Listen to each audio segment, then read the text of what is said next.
Alright, my lords and ladies, welcome back to another Shadowbringers playthrough featuring me, Joe, your favorite trial player, of course. Today we will be doing job quests, starting with Summoner here.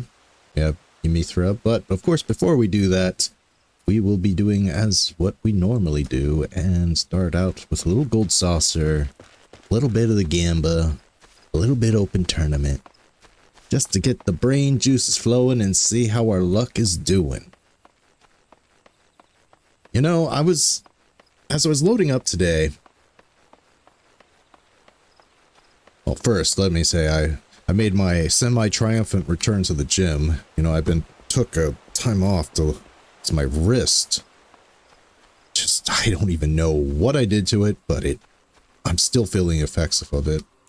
I was like, I still kind of hurts, but you know, after the holiday weekend, I think I was in desperate need for some exercise. So I go to the gym and my wrist didn't bother me, but boy, did I notice the kind of results of not going for over a week. Well, that's not fair. I went 1 week ago, but I only did cardio. I did weights today, and yeah, I felt a little weaker. But hey, you know, good to keep going. Good to get back on track. Another news, you know, I was almost tempted to just start doing my alt speed through today, to be completely honest, as I was loading up, because I'm starting to feel like I'm stalling from doing my alts for some reason.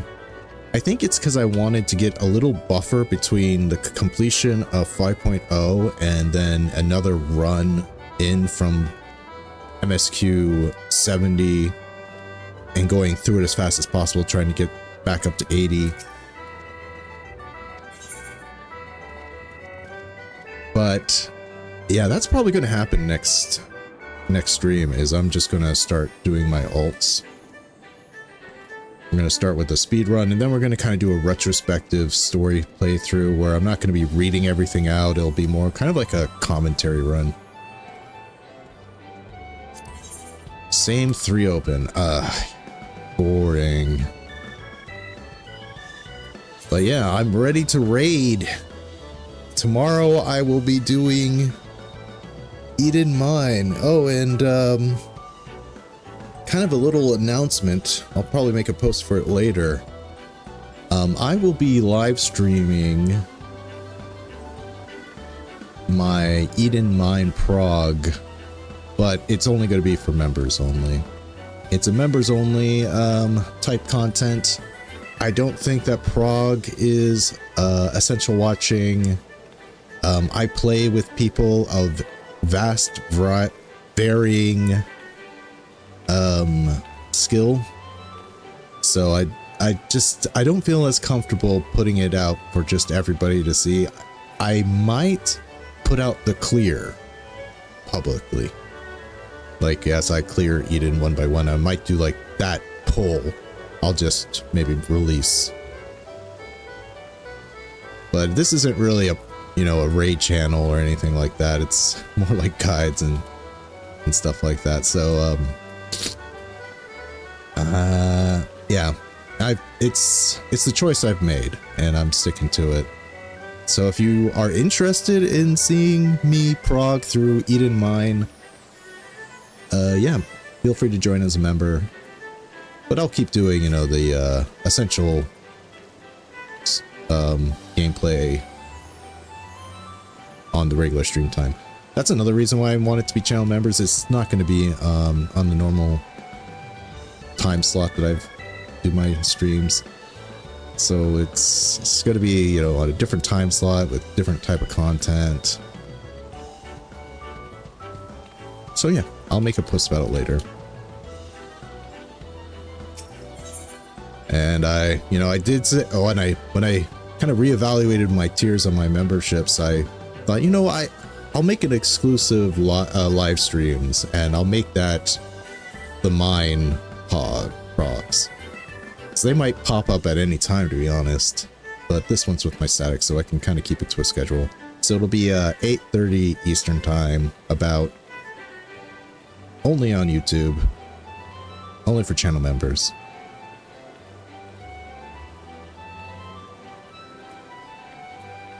So if you're interested, please consider becoming a channel member.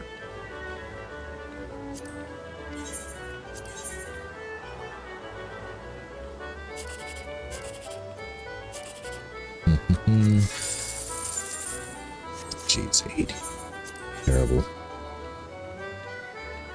Let's see, 7, 6. That's 21. So we'll just take 21. We'll take fourth place all day.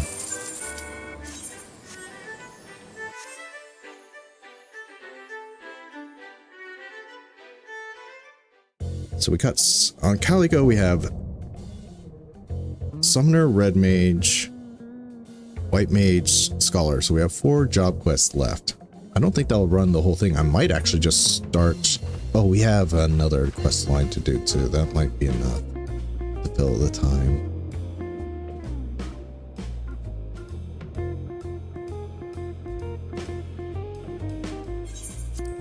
Well, we'll just see. We'll just take it as it comes. But definitely by Wednesday, I think it's time to switch to my alts. Doom Train.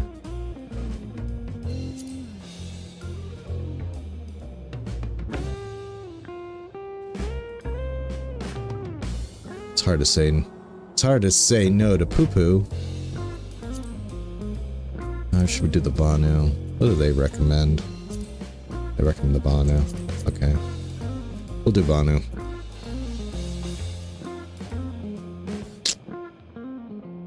Yeah. Because they recommended it. Goldor. I want to know what you're about, Goldor. Doom Train.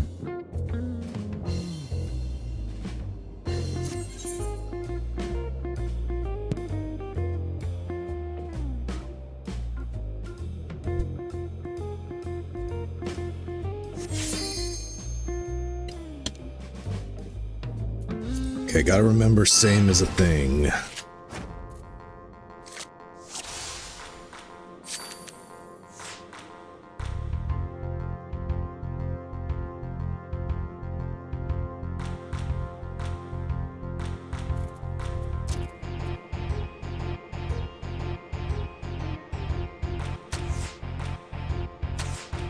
What the? What the?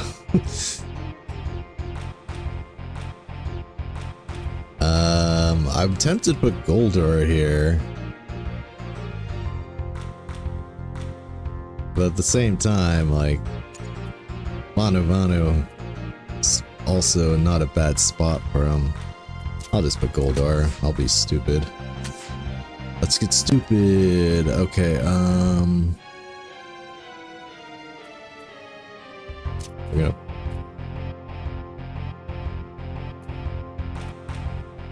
put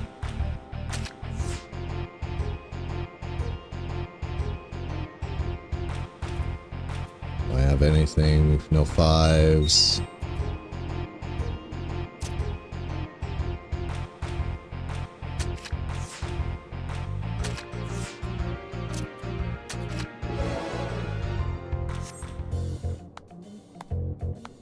Oh, I got a challenge complete.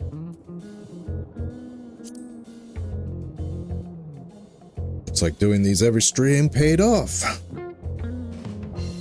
Got enough victories.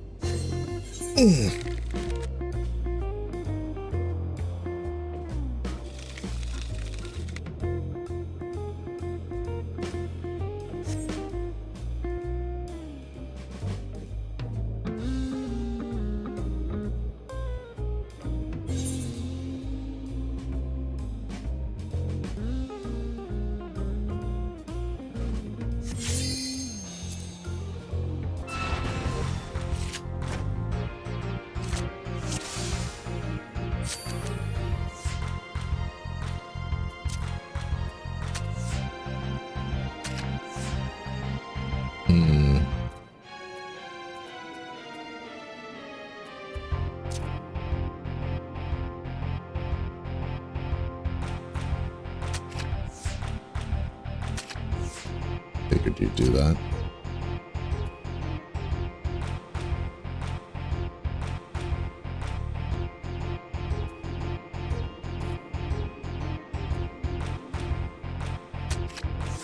This might work out. Go.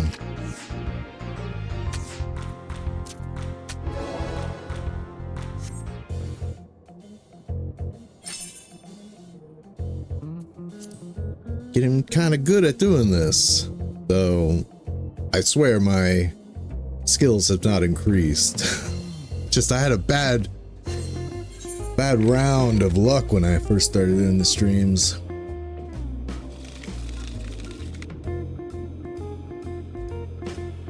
Okay, all I need is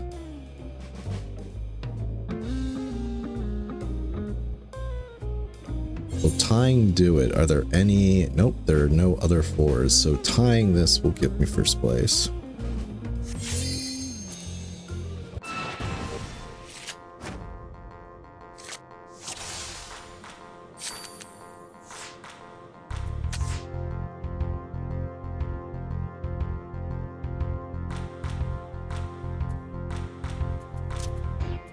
I didn't train it.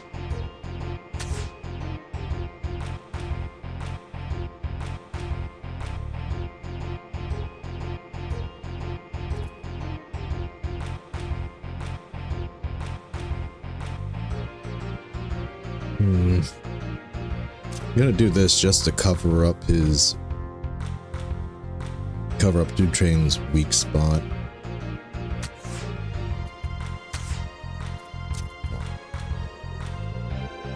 Put that there.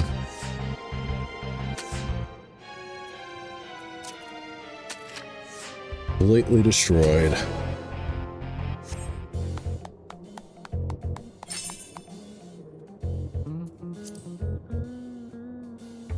Six. Man, that seems to be a common win with me now.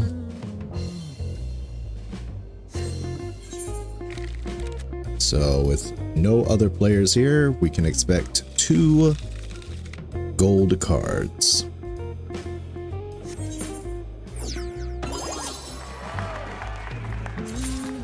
Three. Lucky me.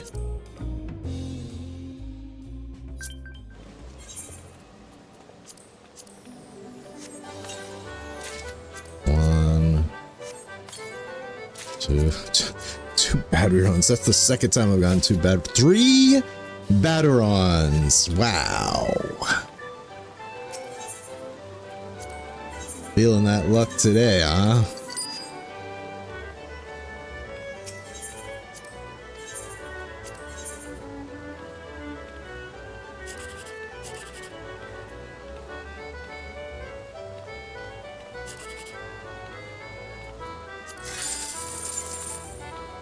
Better than if I picked that one.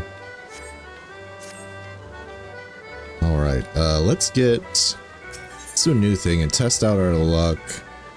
The dream card.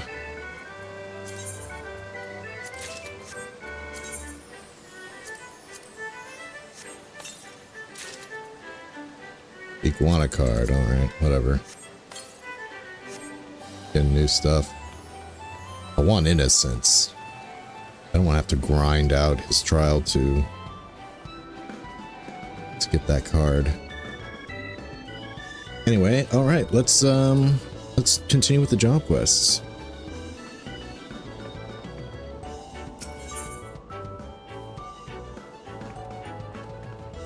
Gotta go to Gridania.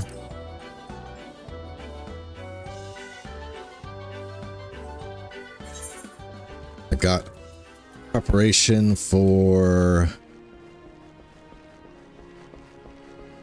Eden. I made my creamy salmon pasta, my popo salad, and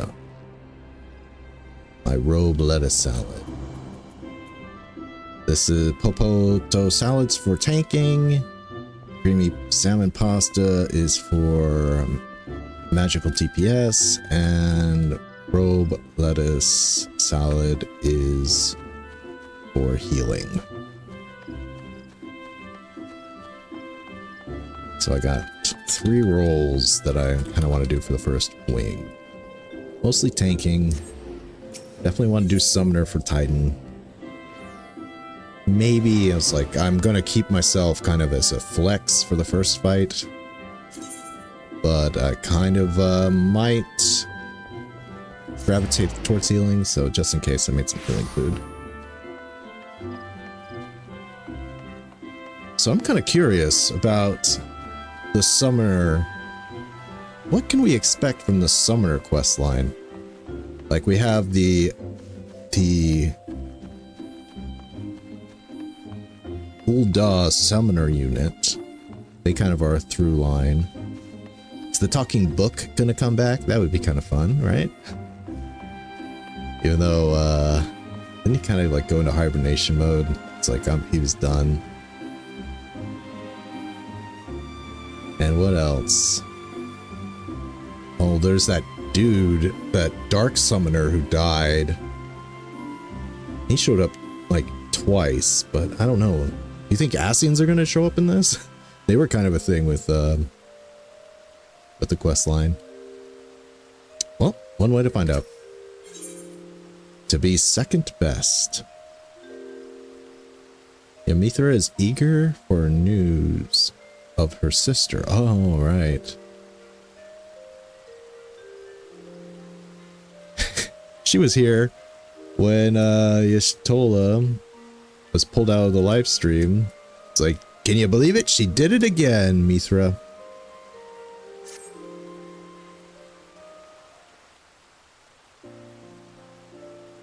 Calico, I was just about to contact the Scions and ask after my sister, and here you are to provide a report in person. What news? To the first? One of the 13 reflections, you mean? Oh, you already know about that. I had thought my field of expertise a complicated one, but I struggle to comprehend the enormity of your tale. Still, Y'shtola seems to be faring well enough, and for that I am grateful. Ah yes, before I forget, I actually had a message to pass on to you. Do you recall Summoner Jaja Samu, formerly of the Company Heroes and current member of the Immortal Flames Summoner Squad? He commands both an Ifrit in Titan Eggy, and is likely one of the most seasoned. Well, I'm sure you remember. Yes, I remember. He's the company hero, so he can actually most can summon an Ifrit Eggy because, you know, their proximity to the Amul-Ja means that an encounter with Ifrit is much more likely. But as a company hero dude, he actually has a Titan Eggy.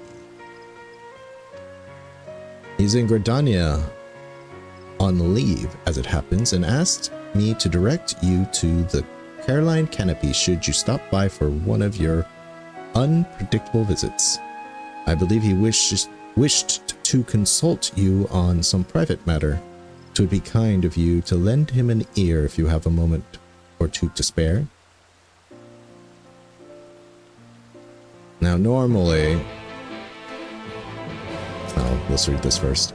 Have you spoken with the lieutenant? I believe he wishes to speak with you summoner to summoner. That's kind of a cool thing, is that, you know, a lot of these job quests, or like these jobs I should say, kind of imply that you're like a dying breed. Like, how many white mages are there? I guess Kane Senna would be a white mage, right? So there's, like, including you, 4 white mages in the whole world. It's like you only got your job stone from, like, a guy that died. Like, there's only 2 black mages. Well, 3, and then becomes 2. There's only 2, oh, I guess 3, but then becomes 2 again, red mages. But like things like samurai, there's tons of them. It's so weird, the disparity between how many actually exist and not. Now, he's gonna say, he has 2 eggies, but to be fair, I only have 3 eggies, Because, of course, Square Enix said, oh, we're going to release more Eggy Glamours, just you wait. Never happened. Despite the Grey Arbiters obviously being a Ramu Eggy. And even in the quest line, we get to see Sephiroth Eggies.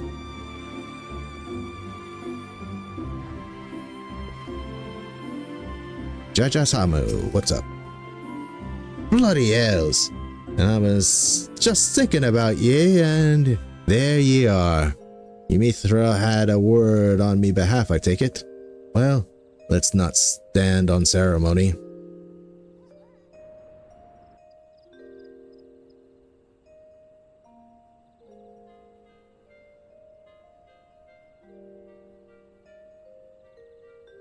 I'll not mince words with ye. I need some advice concerning summoners in Mortal Kombat. They tell me your special nature, what prevents primals from enthralling your mind. So what I want to know is, what are you thinking on being sent out to the front lines every time a beast tribe scraps together a pile of crystals? It's just the way of things. Happy to be of help. That's just the way of things.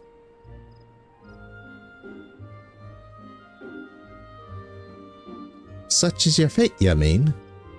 So you give in to the inevitable and fight because it's your duty to do so? Well, that's one way of looking at it. Me, I'm in it for the coin. Have been ever since. Although I fell in it for the coin, well, I never. Have been ever since I sold me spells with the company of heroes. Most us soldiers I march with ain't much different. We're happy to put our lives out on the line, so as long as there's a purse waiting for us at the end of the day. A pair what joined in our last skirmish, though. Now there's a whole nother story.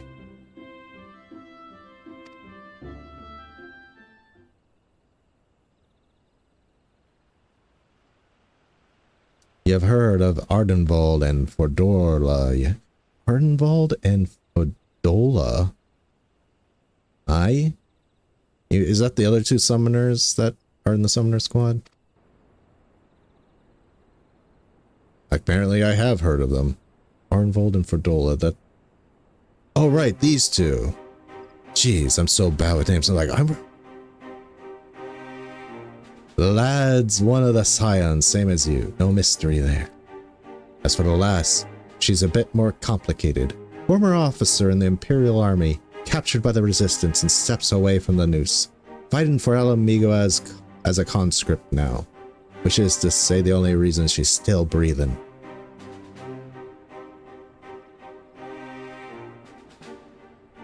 Barely more and sprouts, both of them. They were deployed with the flames to assist with down in Ifrit. From what I hear, they share your resistance to primal influence. And that's why...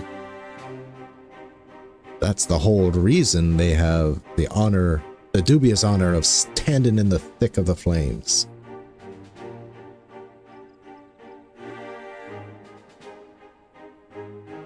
Meanwhile, me and my fellow summoners were cowering in the shadows, sending out our Aggies to support these youngsters, what I've seen less than 40 summers between them. Can't say I cared much for the experience. It bothered me to think they was being made to fight a battle what weren't theirs, just because of who they are. Do you think you could talk to them for me? Ask them how they feel about the whole thing. You're about the only person I can turn to. Methinks. You'll find Ardenwald and Relga's Reach, and he'll know where to find Fedora. I'll tell him to meet you by the Aetherite. Ah, this is an interesting development. We're actually kind of going into the idea, the real, like, even though there's more summoners being made, it's probably the most dangerous of jobs to do. Unless you have the Echo. It's like, so how do you become a summoner? Well, you gotta fight a primal and live. It's like, don't primals enthrall people? It's like, yep. So you gotta fight, live, and also not become a thrall. And then you can summon one of these guys. They don't even do anything anymore. Well, besides this. The only thing your pet does is give you a shield. The end. But hey, if you get strong enough, you can fight Bahamut. You can summon Bahamut and Phoenix. They do stuff. Ardenwald was in Rauger's reach last I heard. If you could ask me questions, I'd sure help me sleep at night. So it's kind of going into other people that have the echo. But it's kind of interesting to know that Fedorla is being used as a primal killer. I mean, it makes sense, but going all the way to Ul'dah, I guess it's like Alamigo's kind of like, yeah, thanks for helping us out. We'll help you out. We'll send this false echo person to help you down some primals when they pop up. And you gotta remember that Ifrit's always popping up. As long as they get enough crystals, they'll keep doing it. It's funny because you can find Ardenwald like over there. In fact, let me show you. He's with the Phoenix.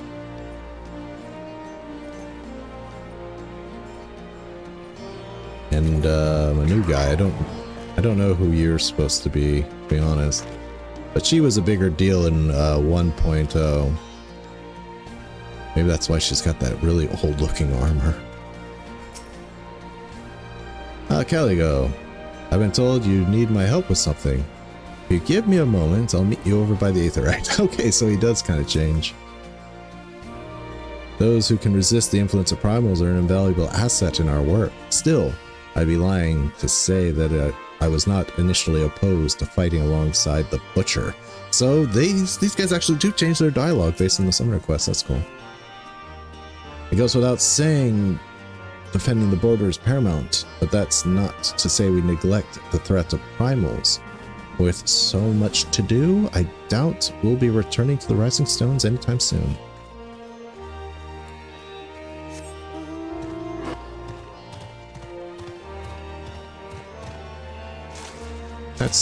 That's why you go and you go the extra steps and you explore so that you can get rare dialogue like that.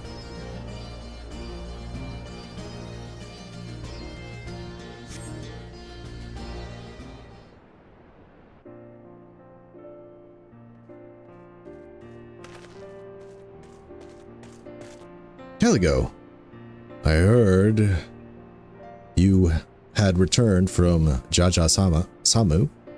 What can I do for our honored champion?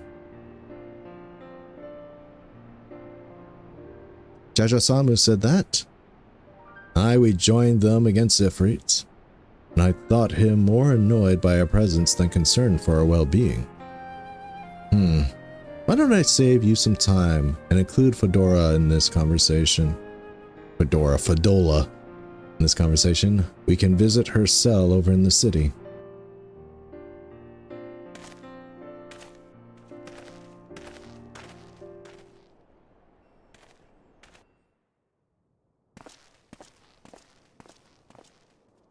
It would be nice if we could visit her any time we wanted. I guess they don't want to map out this instance.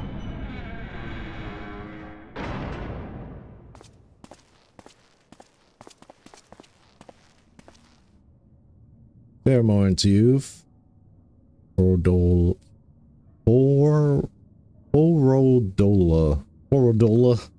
The Butcher. Just call her the Butcher for crying out loud. That's much easier. You again? And I see you brought some company. What is it now?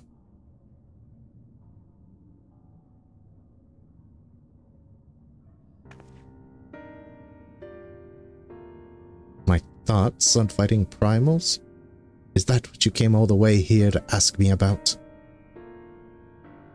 I fight because I like the idea that I can help others. The feeling that my presence is needed. It's not hard to explain, considering how my own mother decided she didn't want me around. And then there was the nightmare at the Waking Sands. Alright. Ababa and Auli gave their lives to save mine. I strive to be the sort of man whose life was worth saving. How very honorable. But no such lofty ideals rule my actions. I'm simply forced to fight, or I'm dead. My own will doesn't come into it. Fighting was part of the deal when they conscripted me with the other convicts. I follow orders, and I get to live. And if I die in the battlefield, no one would shed a tear. Don't say that! You'd think I'd be glad to see you killed. You'd be the only person who wasn't. What about you, hero? You're usually the first one they throw into the dragon's maw. Let's hear what battles you've been made to fight. I was summoned to a world drowned in light. I joined the struggles of man seeking to save a companion. I like to talk about the light.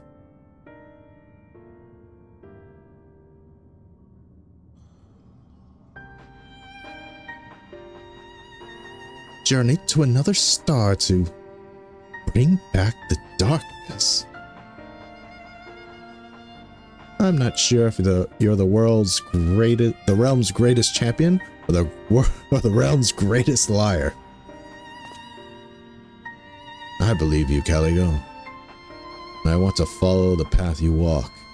Even if I could never hope to carry the same burdens, I can at least work towards having a sturdier back.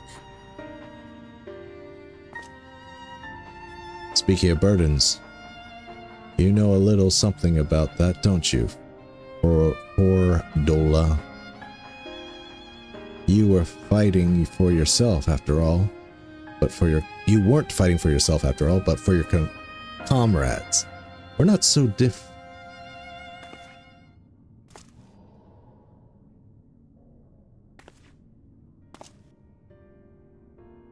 Don't pretend my gift is anything like yours. I wanted it, asked for it even, but got more burden than I bargained for. How many souls were sacrificed for that research? No, the power they gave me was tainted from the beginning. But if I can do some good with it, then maybe they didn't die for naught.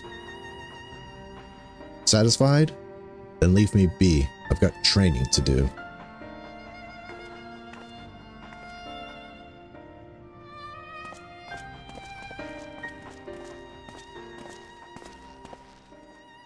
Is that the last we're ever gonna see of Fordola? I hope not. She's kind of interesting. She was part of the better parts of Stormblood. You know, you saw her, you know, she was trying to make it work with the Empire because from her perspective, like, the Empire won. And also, you know, her people are, you know, complicated. They stoned her father to death because he, you know, he put his lot in with the Empire. And Gaius, you know, he wasn't such a bad whatever you call it, the overseer of Alamigo. Gaius really did want to bring kind of harmony to the world by conquering it, which is an understandable viewpoint, whether you agree with it or not. If you're waiting for the lad in silver armor, he should be around there soon. He should be out of there soon. Excuse me. Just go from one cutscene to the next.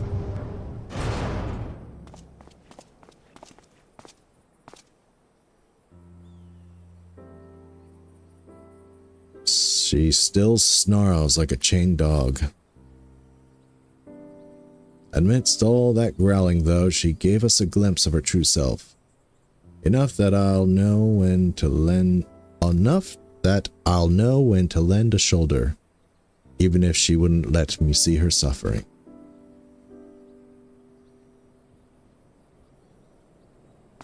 Now, don't be getting the wrong idea. Same age, same homeland. I can't help but care a little about what happens to her. Anyway, I have my own training to think of. Give my regards to Summoner Jaja-Samu. You guys ship it? Kinda ship it, to be honest. No one goes in without the commander's permission. See, it would be nice that we could enter in here and go see Cordola and get some updates about her, you know, as the story goes on. But we never get to see the prison outside of cutscenes. Which isn't as egregious as the, like, unique areas they sometimes show us, which we only get for, like, one moment in the MSQ and never get to go back unless we have to do New Game Plus. Not as bad as that. Alright.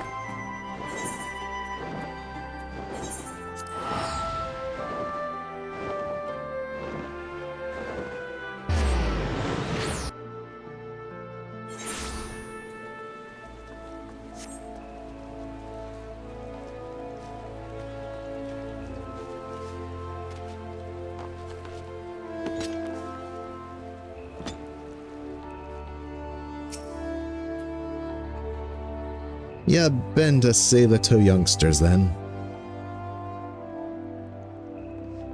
Huh? So that's the way of it, eh? Well, I shouldn't be surprised considering the example they've been given to follow. And now that I know how they're approaching these fights, I can adjust my own tactics accordingly. One's passionate and the other's reckless. So they'll both need some watchful support. I'll do what I can to stand in for ye, though I doubt I'll ever replace ye. Aye, they called me the second best summoner in Eorzea. How's that for humble? Right, I think it's past time I was on me way. Give my best to Ymithra, Caligo, and thanks for honoring me request.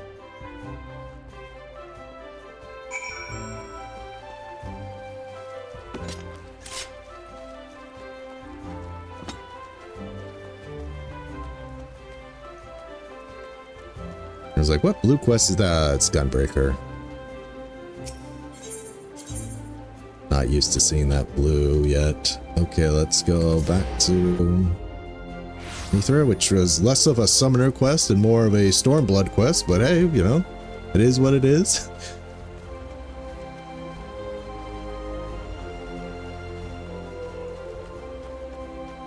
It's kind of hard to do a summoner quest when most of the characters in it are dead. It's like you have the Dark Summoner, I forgot his name, killed him. Then you had the Ascian you fought against in Heaven's Ward, he's dead. Or at least maybe he isn't dead because I didn't use a Sword of Light. Though I did use Bahamut, right? So that might have been enough to down the Ascian. He's a lesser Ascian, so it wouldn't matter as much. And then we fought a summoner from Old Alleg, which wasn't even really him. It was a eggy version of him, conjured by a machine. Everything went well with the lieutenant, I trust? I won't pry into the details, but I'm glad to see you looking so content. To master summoning is an arduous journey, yet I imagine the going is made far smoother with a mentor such as you. I am somewhat envious of your younger colleagues. And if I am to mirror their progress, I must not allow my own scholarly research to fall by the wayside. Good day to you, Caligo. The Scions were kind enough to let me know that Y'shtola is safe and well. A relief, to be sure, but I pray you watch over her when you may. If we've never found Prin, would we ever have learned so much about Alag's greatest summoners or encountered his misguided machine? The art of summoning holds great potential for saving lives, but taken too far in the wrong direction and it can just as easily become a tool for destruction. The sons of Saint Konak have taken it upon themselves to record our experiences with Sari in great detail, a cautionary tale for future generations. There was some who debated that such records were too dangerous to keep, but for now we're archiving everything we have. Even as you straddle the worlds in your never-ending battle, I shall continue my own fights to protect the realm of knowledge. Still kind of on Stormblood mode there. Alright, Red Mage. I want this sword. Might as well. This is the weapon I kind of started out with Red Mage. So might as well do the quest with it. It's a pretty good Red Mage weapon if I do say so.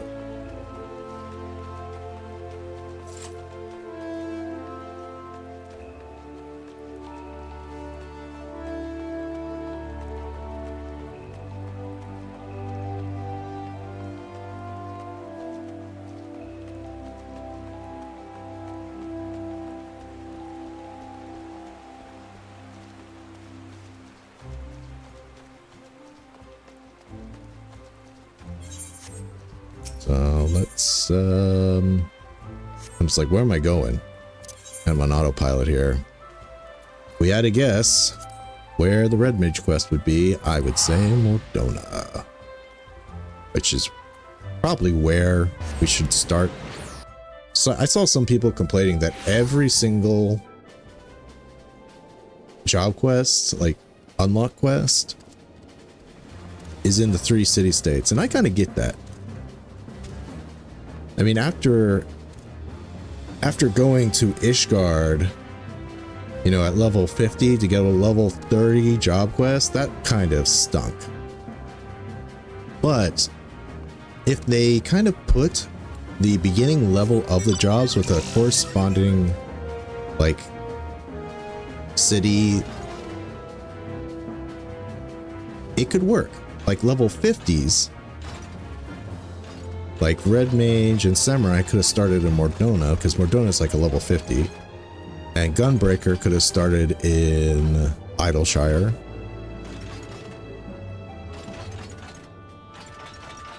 So that's like a level 60. Stuff like that. They don't all have to be in the quest line. I mean, they don't all have to be in the city-states, but I see why they do it. It makes things a lot easier. Alright. Arya seems excited to see you. Let's see if she's gotten any better since she lost her dark magic abilities. Caligo, I was about to go looking for you. I've had a letter from Zairuna Tia, and he asked me to pass on a message. Ahem.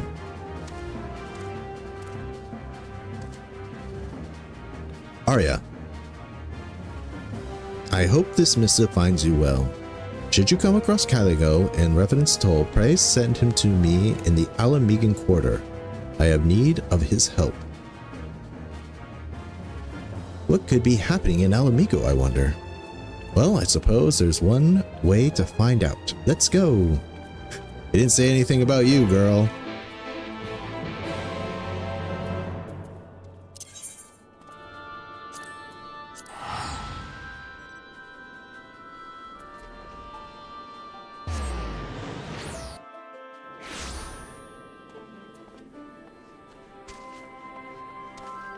Zaroon Thea, long time no see. How you holding up? Looking dapper as always.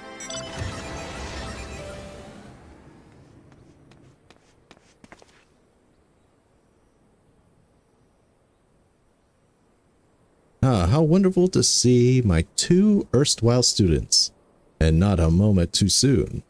You're not going to complain that she's here? Last time you left her, her skills were not so good because she lost that succubus power. I wasn't a succubus, it was more like a snake lady, but a void scent nonetheless. We're glad to see you too, Zaroon, though I gather the situation is not a happy one. You gather correctly. You recall the brotherhood I was once part of? The Crimson Duelists? Well, it seems the keepsakes left behind by my deceased colleagues have run afoul of some enterprising grave robbers.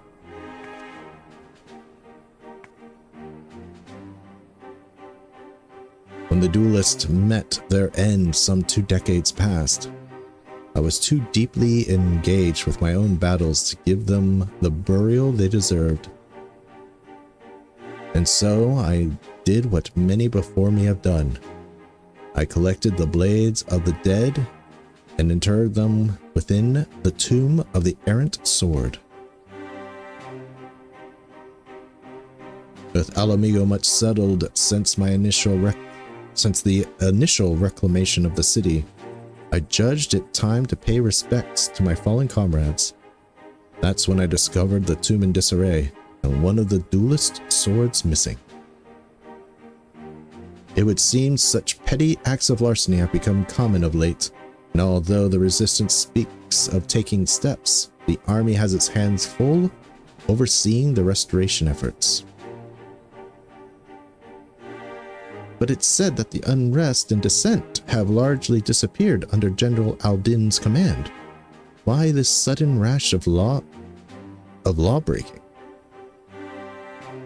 Well, now that the Imperials have been beaten back, those who once suckled from the Empire's teat are forced to look elsewhere for the wealth to which they are accustomed. For some, this means taking up a life of banditry.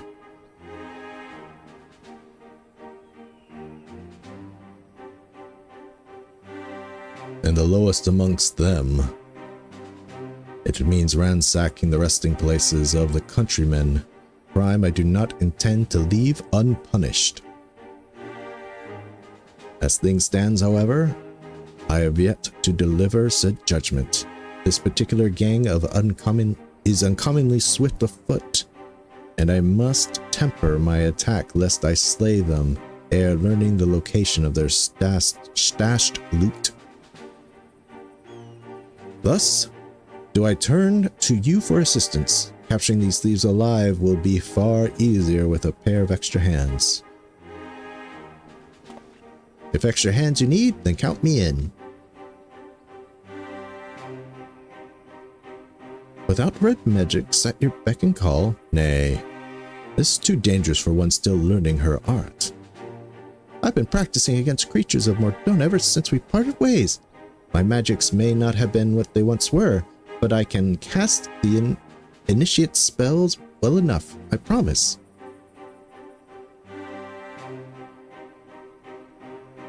The monsters in Mordona are not to be trifled with. That was a risky path to take at the stage of your training. I took risks, yes, but not foolhardy ones. If I don't push myself to my limit, then I'll never catch up to you or Caligo.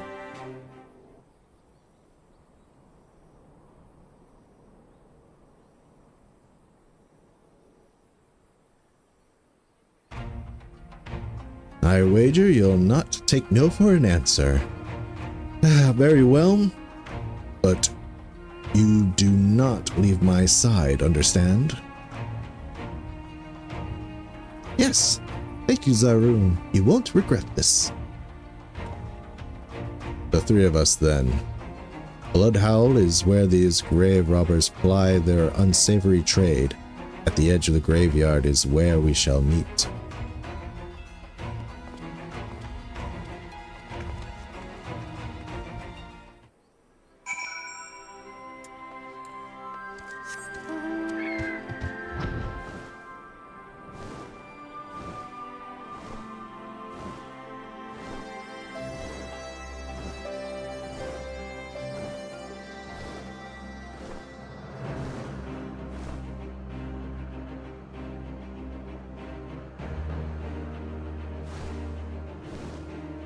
Of all the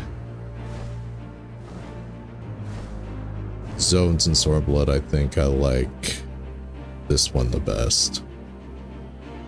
Got more character. People like the Asm Step, but I don't know. Kind of flat, kind of boring. This has, like, you know, the salt places, the graveyard, the palace, the city, the resistance camp, the underwater kingdom.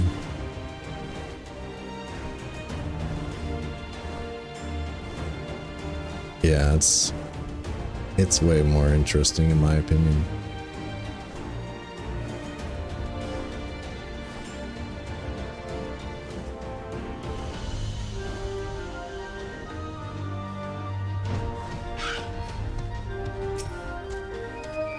I'm eager to show Zaroon how far my training has come, but more than that, I'm just happy to be at a place where I can assist him again. I'd like to simply snatch up these grave robbers, but they have proven an infuriating slippery foe, a foe who now knows my face, which is why you, Caligo, must play the role of deceiver. Search the graveyard until you find the thieves in question, then convince them it is in their best interest to slink over here to the east. Once the scoundrels are too close to escape, Ara and I will spring our trap. The grave robbers are lurking somewhere within Bloodhowl. Seek them out and convince them to move eastward, right into our ambush. We say the same thing. Don't mess with me, Minotaur. Good.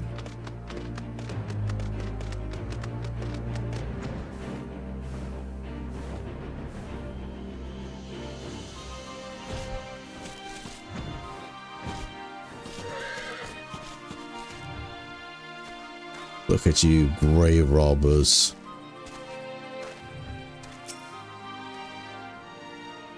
You looking for trouble, mate? How big a fool do you have to be just to wander up to a gang like this? What you're doing over here, you'll find richer spoils in the graves to the east. You should head eastward. Saw the patrol sweeping the grounds in the west. Gonna pick that one. Soldiers, is it? Then we best be moving on. Thanks for the warning, friend. Oh, and not that we doubt your word or anything, but you best come with us. All to show a good faith amongst thieves. We'll be waiting just up ahead. Oh, hell yeah. Hell yeah, I'll go with you, dude. Think let Zaroon have all the fun?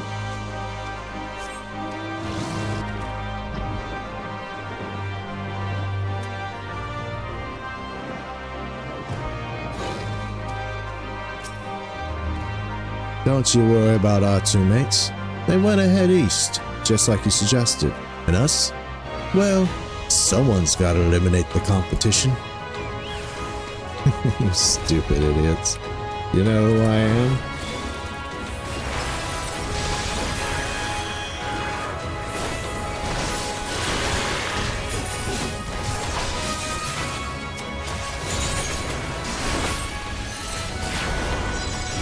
Enjoy Scorch. Ah, you didn't even live to see the Scorch. Zaroon, I know you said you wanted these guys alive, but I went ahead and killed two of them. Hope you got the other two. You did.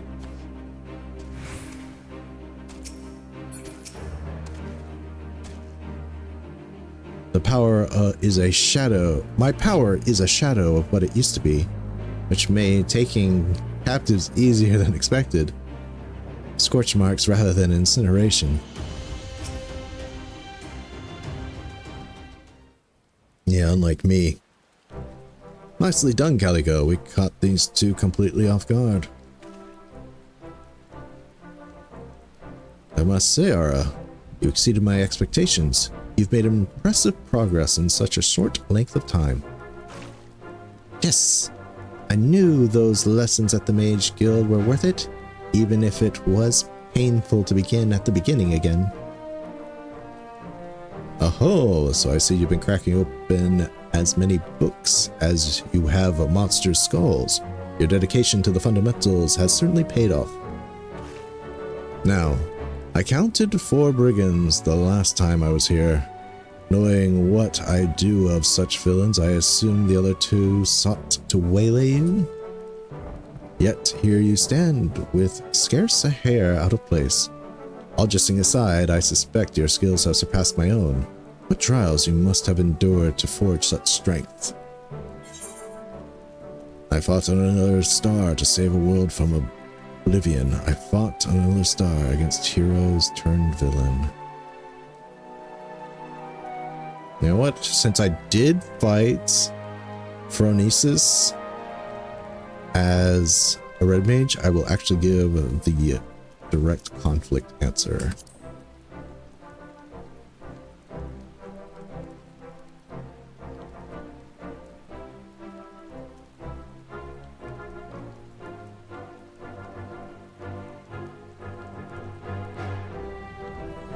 Another star?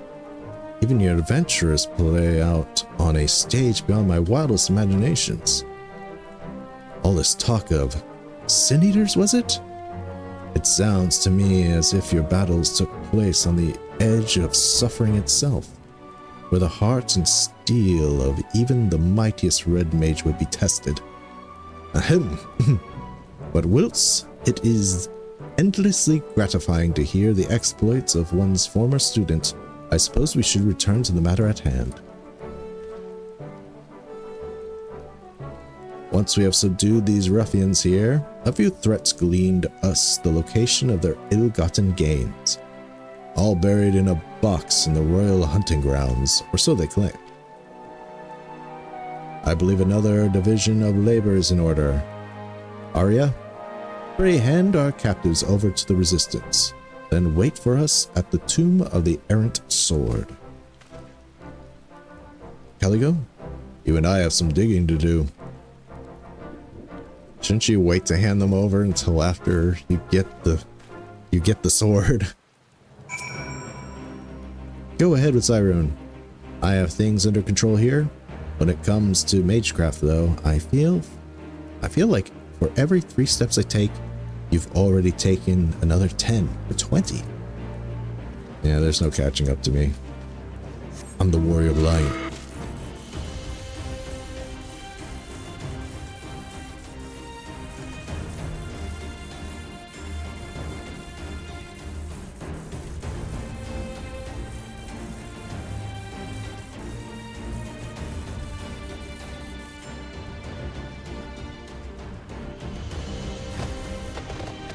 Did we ever go here?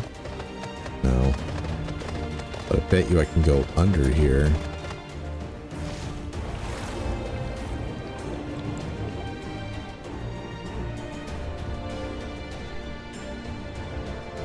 I don't know why I'm doing this.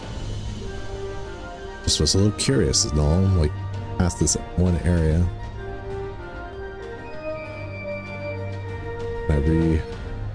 Yeah, I can resurface. But man, knowing that how much salt is in that water. Yeah. The saltwater lake.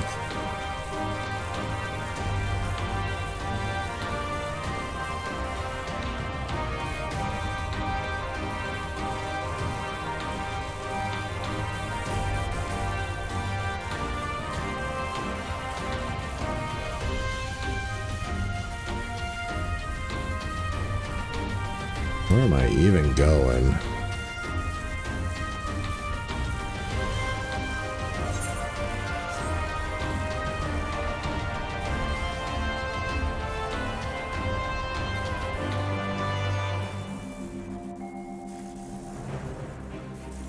was here recently to harvest something. Forget what.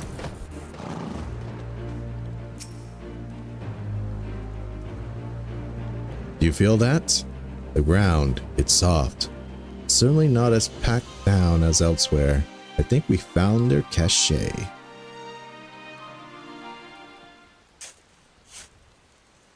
The new shovel emote. Let's go. Let's use it.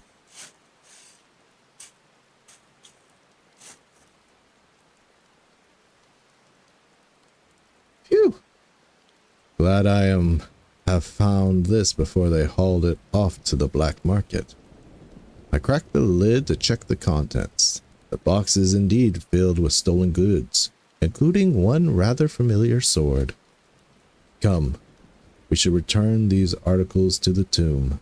With any luck, Ara will have already arrived. You gonna tell me about whose sword this was? Or is it just some random red mages?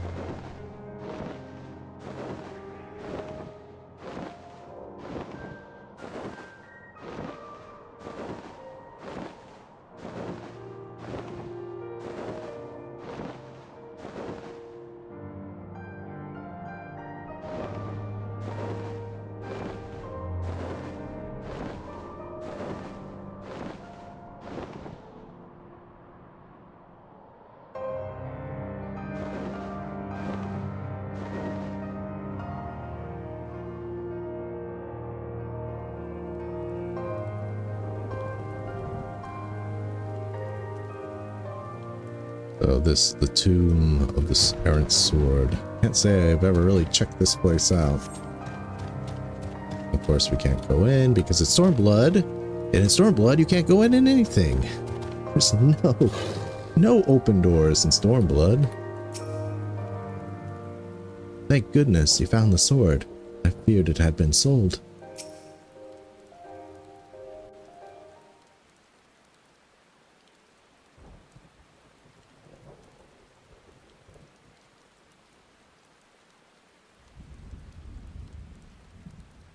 Right. Let us return these relics to their rightful place.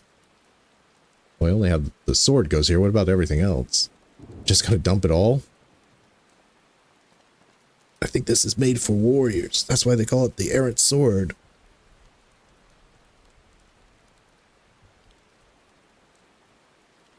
Okay, let's look at this pretty basic sword.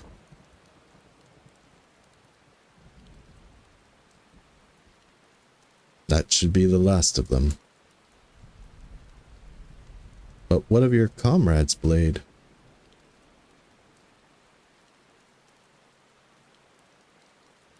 Ah, well. Would you indulge me in a moment of nostalgia? The man who wielded this sword suffered from a shallow reserve of aether, and so he commissioned a weapon capable of channeling his energies in the most efficient manner. As you might imagine, the custom blade thus forged cost him a small fortune in coin. We would taunt him and his empty purse without mercy, of course, challenging him to become a mage worthy of such priceless steel. His reply to our jeering comments was always the same with me. Even should I fail to do this steel justice, it will remain long after I have perished. A kindred soul shall take up the sword, and then you will see my coin was wisely spent. Or, this guy really thought he was going to die before everybody else, huh? Talk about low self-esteem. He's like, you'll see, after I'm dead, all of you will still be alive, and you'll see what happens to my sword, and someone else will get it, and they'll be better than me.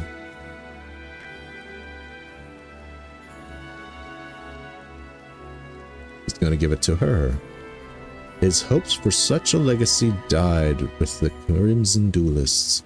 I entombed the blade, believing that no new mage would rise to claim it. But I was wrong. You two stand here as living proof that our efforts to revive red magic were not in vain.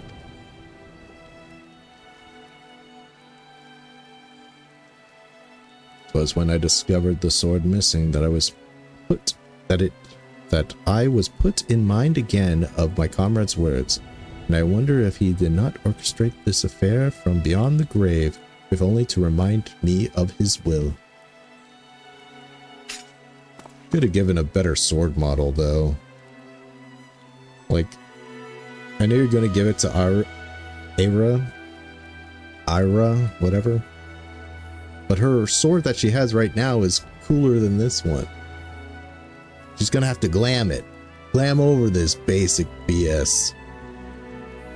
Caligo, you appear to have a distinct taste in weapons. This blade, I think, should belong to Arya. Yeah, this blade stinks. I just said that. Look at my cool blade.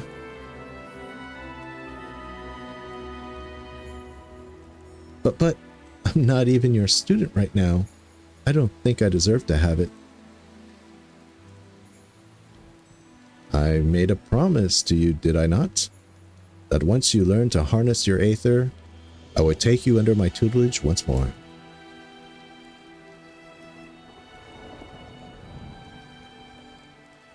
The way I see it, you have more than upheld your end of the bargain.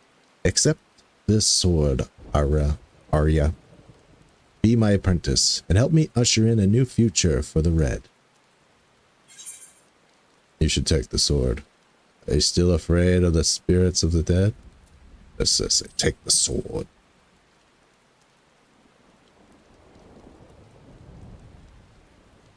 I will.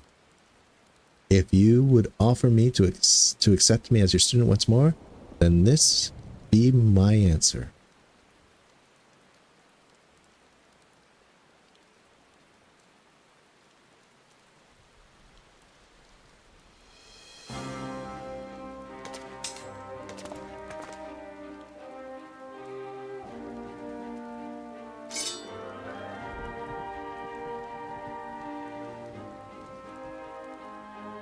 It is done.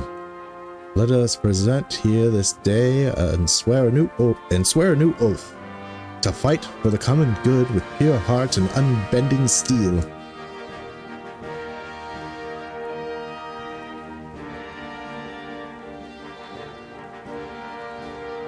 Jeez, couldn't my character take out his sword and hold it in front of his face? It's like every character has battle stance, right? Like, just have my character hold this position right here. With the rest of them, they were doing it. Just lock the emotion into that.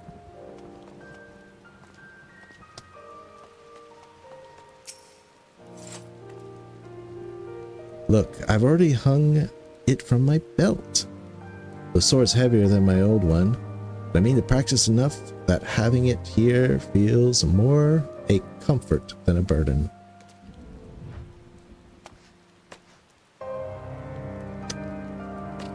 Your old sword was better. And so concludes our business here. But as much as I should like to accompany you back to Mordona, I fear my own pilgrimage must continue. This war with the Imperials has Alamigo teetering on the brink of uncertainty once more. I must assume the situation is most taxing for you and your fellow Scions. Thus, for the time being, shall I keep my blade loose in its sheath. Now, you don't have a sheath. Only samurais have sheath, man. I may be but one man, but know that I shall remain vigilant against the Empire's machinations as I chart my course across the lands of Eorzea. I am sorry I cannot yet devote myself to your lessons, Arya. The demands of the road are such that I cannot take you with me, and still hope to move as swiftly. Your oath takes precedence, of course. I'm ecstatic just to know that you'll be my mentor once again. Please, stay safe on your travels. I appreciate your understanding. I will stop by and aid your progress in Revenant's Toll whenever circumstances permit. This guy's like the freaking Arcanist Guild. I wonder if Scholar or... Since Summoner didn't bring back the Arcanist Guild guy, will Scholar bring back the Arcanist Guild guy? That story was really left open, you know, the girl who went after... And that wasn't a bad story. The Arcanist story is actually pretty good. Then I take my leave. Fare you well, Caligo. When next we meet, I expect your scarlet hues shall be ever the more vivid.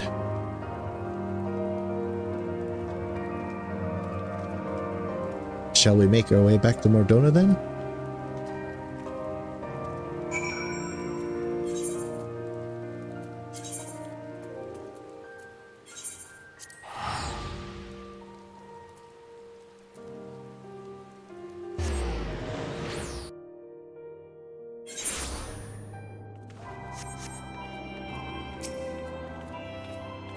I've been so consumed with restoring my magics, but now I have a new goal. Learning to wield my new sword with perfect execution. With Zarune's instruction, I mean to become a red mage worthy of his comrade's weapon. And I wouldn't say no to any help from you either, Caligo. It's funny, because it seems like this story wouldn't end. It seems like it still could go on, but whatever. That's the last red mage quest. Oh, have you come to check on my progress? I'll have to push even harder knowing you'll be stopping by to see how far I've come. How do you fare of late? I've been spending every day training, of course. I want to be worthy of wielding the blades Irune bequeathed to me. He may not be able to guide my every step while he's still on his pilgrimage, but he did set a task to hone my skill. No more slaying stray monsters out in Mordona. I'm to put my magics to use helping those in need, and learn what it means to strive for the greater good.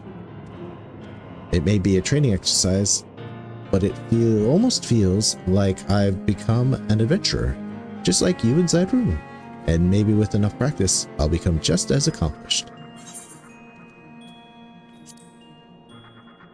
What is a red mage? But surely you know better than I. Oh, I see, you're testing my knowledge of red mage history and philosophy. Ahem. Red magic is a unique arcane discipline built upon the principles of white and black magic, and born of a necessity to resist the world's looming destruction. The peril in question arose some 1500 years ago. Conflict between two sorcerous civilizations brought about the Sixth Umbral Calamity, and the balance swung too heavily towards water aspect aether.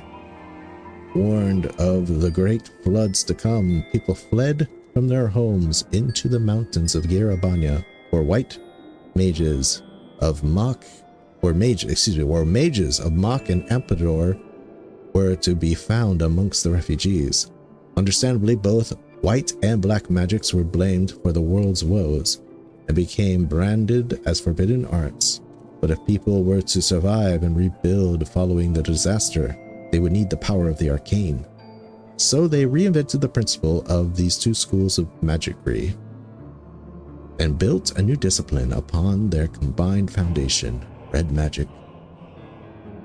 Down through the centuries since that time, red mages have wielded steel and spells in defense of the defenseless.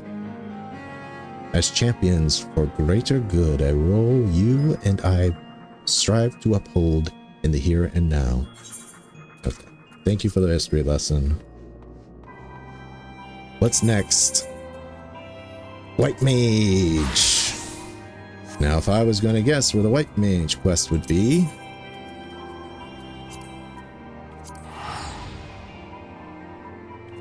Raya Asen? What's her name again? Raya...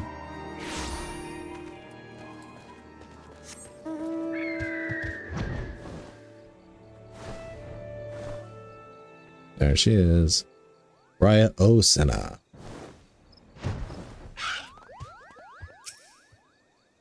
Why, I'd give my palm and tail to stand before the illustrious Ah Toakant. And yet, now I stand before you. Which, as I've heard from Raya O, is the next best thing, Kupo.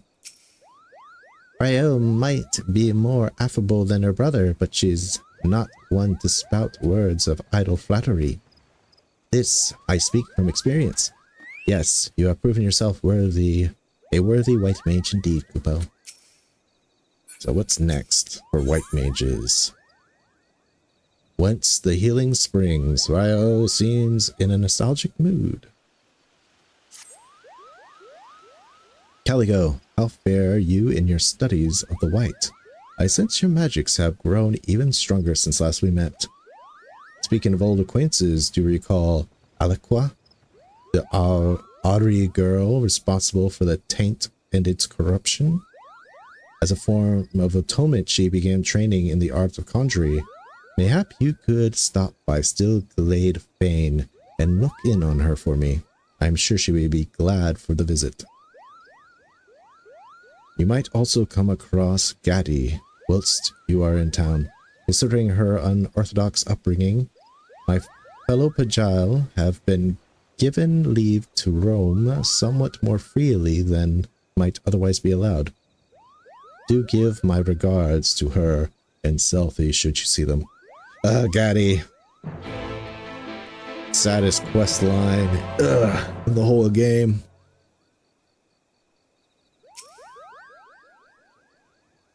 Have you been to see Aliqua? I wonder how her training at the guild is progressing.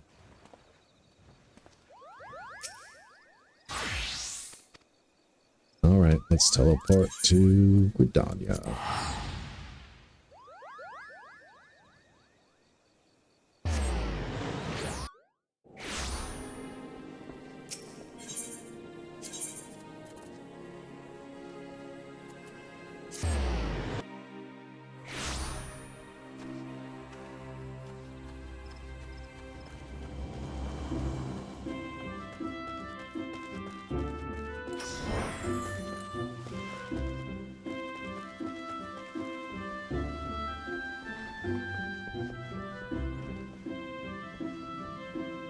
Aliqua. Huh, didn't expect to see her again.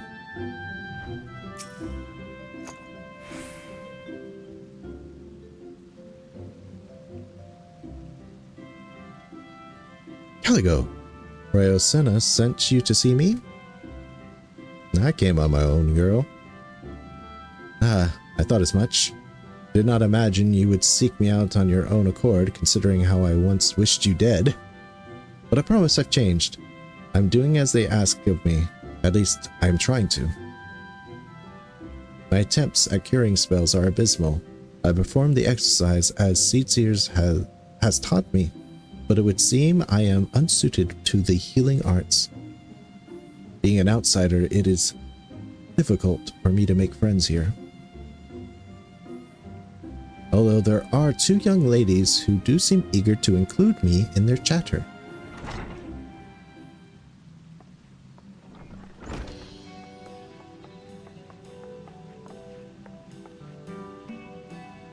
Aliqua, I didn't know you knew Caligo. You were talking about your adventures? I want to hear about adventures. Oh, me too. Me too. Can we stay and listen? I suppose, if Caligo doesn't mind. Great. What kind of tale will you tell? The tale of a man who crossed time and space to save the world. And me. A tale of a woman who flew in the face of everything to save her beloved family. Considering Aliqua, I will, and its girls, I'll tell them about this one.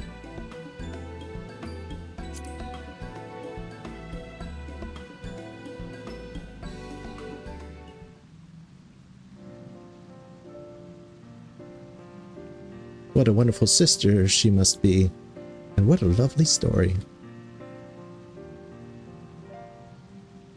I want to be able to do that, to protect people. But I'm probably going to need a lot more training. And why don't we all go and train right now together? And we can work on becoming just like the person Caligo told us about. Yes, that's a wonderful idea. Alaqua, you and Caligo both have to come with us. It'll be so much more fun with the four of us, if you insist. I say we head out to the hedge tree and practice listening to the whispers of the forest. Come on, everyone, follow me. Nah, I don't use freaking elementals. I use glare. I use dia. I'm now light-based. Hedge tree and central's crown. Okay, we'll teleport to Bent Branch.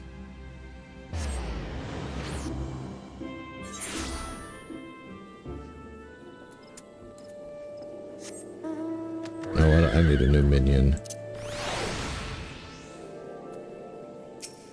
The Wind-Up Brickman. Hey. Dragon Quest collab still going on? Why not? You know, thinking about writing this as a white mage, there's one set of skills that the white mages of Amtapor have that we never learn, and that's the ability to control stone to the point where you can animate statues and golems. Ooh. Somebody took care of a treant here. Where's Gaddy? Where's Gaddy? Dude, after her losing her mother, I can't. Don't tell me I gotta rescue her again. What do we do? What can I do? Caligo, the Ixal, they stabbed a sword into the hedge tree. The elements really didn't like that. Before we knew it, we were being attacked by a treant. It must be some sort of revenge on Gridania. The Ixal are trying to cause panic or chaos or... Gaddy wanted to try calming the spirits. So we led Mr. Smashy Branches here away. I only managed to take it down. My old Condry was too weak to be of consequence. Sylphie was forced to expend too much of her aether to ensure the creature's defeat. Don't worry about me. It's Gaddy who needs help. The elementals were furious. There's no way she can soothe their anger alone. Please hurry, Caligo. She needs you.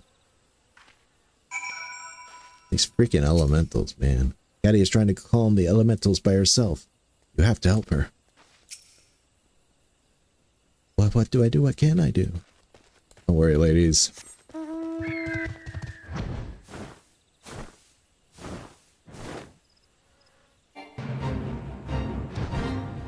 Fate here at the same time.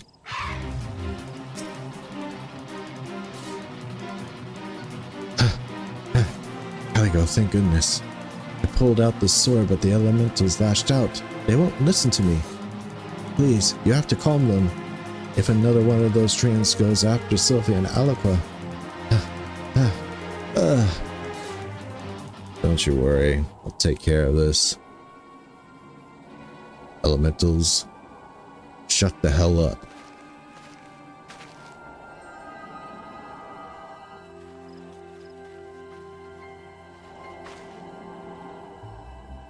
Gaddy, you look hurt.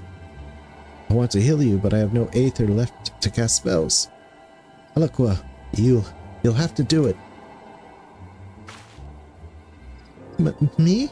But I cannot. You must. Can't you see she's in pain? Come on, Alaqua. You're so good at necromancy and tainting stuff. You gotta be able to do this. I want to help, but my conjury is so weak. I will try.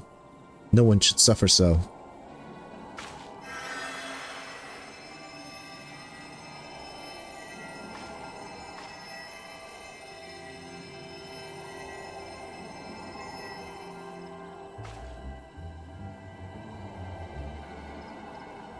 It didn't work.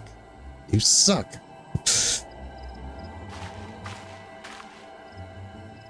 Thank you, Alokwa. I feel so much better now. Your healing was like being wrapped in a soft, warm blanket. I'm glad to hear that, Gaddy.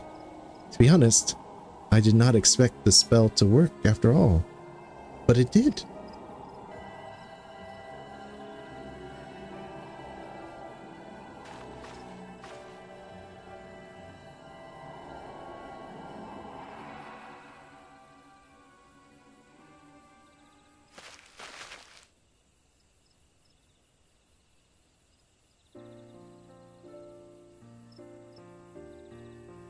And thank you too, Caligo. I never knew the elementals could get that mad. Phew, I have a long way to go before I'm as strong as you. Yep. Whew. Is the word for it. I think Brother Isumi owes us a reward after all that hard work. Oh, Sylphie. Alokwa. I don't think I've ever seen you laugh before. This day really has been full of surprises.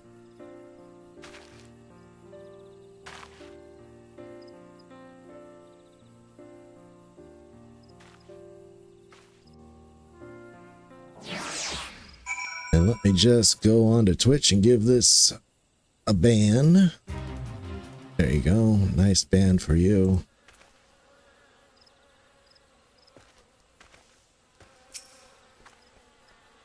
Alokwa is not much for talking, but she really is the sweetest girl at heart. Alokwa is even prettier when she laughs, don't you think? I've had my heart broken by auras too many times already. Thank you, Caligo. If you hadn't come along, I may have lost the first real friends I've ever had. Nah, you'll be fine. That's what Caligo does. He's always our hero when we need one. That's right. In fact, both of you were heroes today. I would hardly say I was heroic. I'm serious. We need to tell Brother Isumi how incredible your country is now. Again, I think you praise me overmuch. But we should certainly report this incident and let him know that you are safe and sound. Let's head back then. Think I'm ready for a cup of tea and a nice long nap.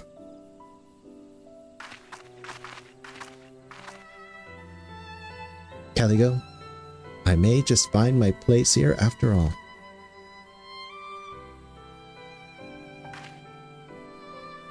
Listening to your tale earlier, I was convinced that there was no one in my life I cared about. There was no one in my life I cared about that much, or who cared about me. Then I saw how hurt Gatti was.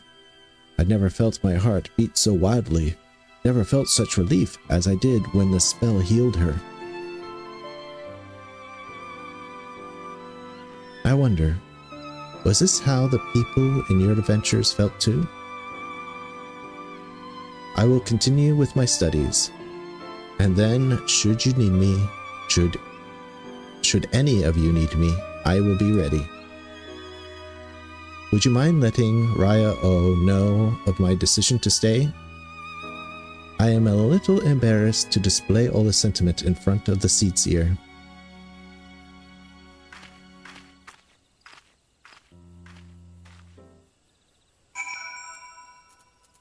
So we'll check to see if we can find Alokwa at the Conjury Guild after this.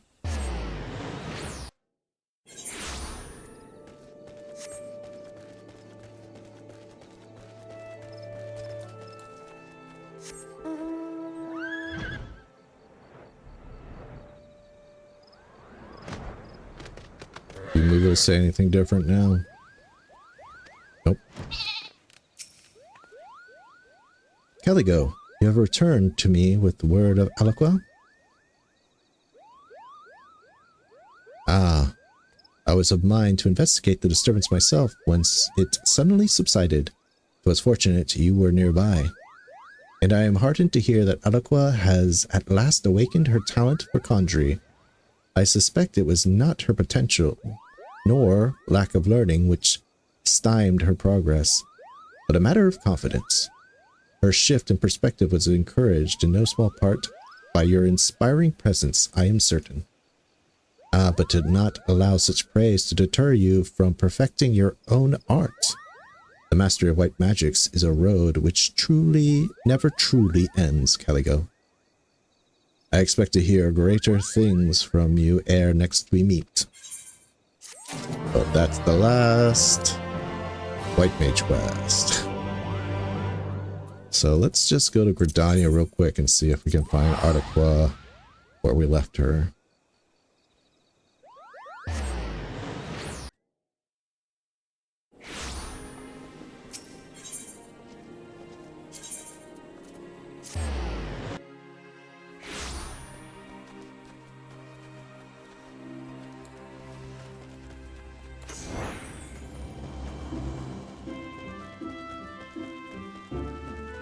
So next is Scholar.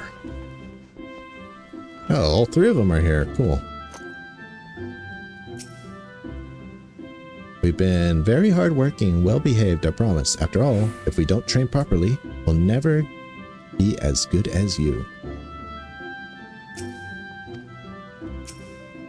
Caligo, if you're still worried about me, you need not be.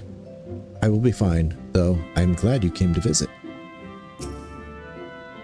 We were discussing where we should try training next. Did you want to come? Sure. Then I leave. Alright, so if I had to guess where the Scholar quest would be.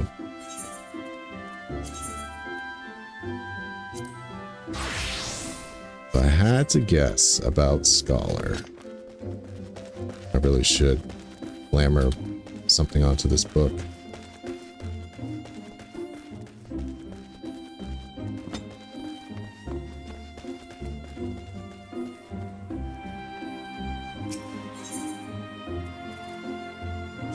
If I had to guess, it would be Limsa at the Marauders Guild.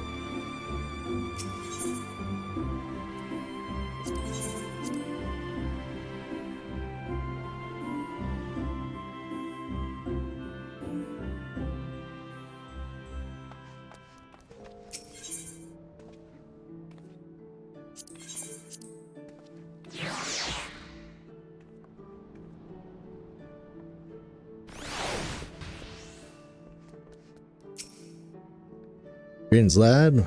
What can I do for you this fine morning? Retire to an inn room. Have a nice rest. Gahaha. Alright. Only reason I'm coming in here is because I want to get better glamour for my book.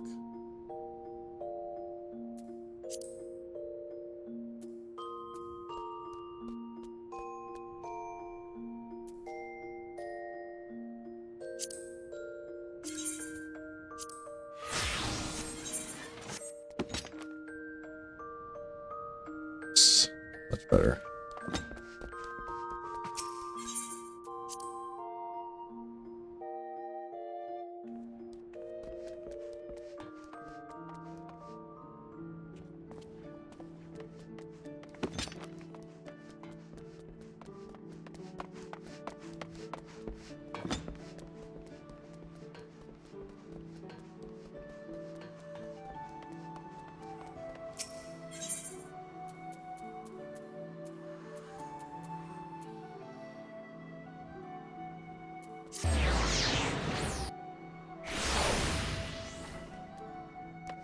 Yep. Alkazoka has the quest. Alkazoka, true beauty. Alkazoka appears to be on the point of setting out somewhere. If it isn't Caligo in the flesh, it's been some time, hasn't it? Rahashta keeps me appraised of any tales of your heroism that reach her ears. I don't even know who that is. And I must say, they never fail to inspire me to reach greater martial and tactical heights. I have thus been seizing upon every opportunity to hone my skills, be it through employment or study. In fact, I have an appointment with Zeruto Karuto shortly to review mariner stratagems for securing throughfares and byways. Would you care to join me? I wouldn't talk to you unless I did. Excellent. It will be a pleasure to train alongside you again. I shall meet you at Camp Bronze Lake. Zeruto Karuto awaits us there. So this will be the final Tonberry quest, basically. We don't get a tribal quest for Tonberries, you get Scholar instead.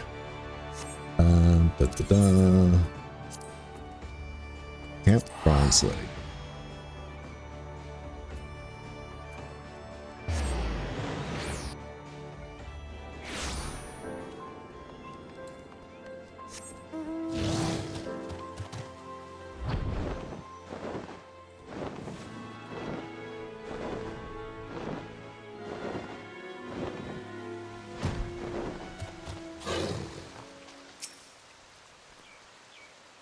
Just like old times, isn't it?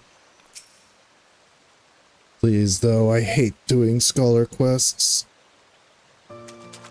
Having to heal people that are in your party stinks. My, what a pleasant surprise. I was unaware that you would be joining us today. Heavens, is that Caligo I spy?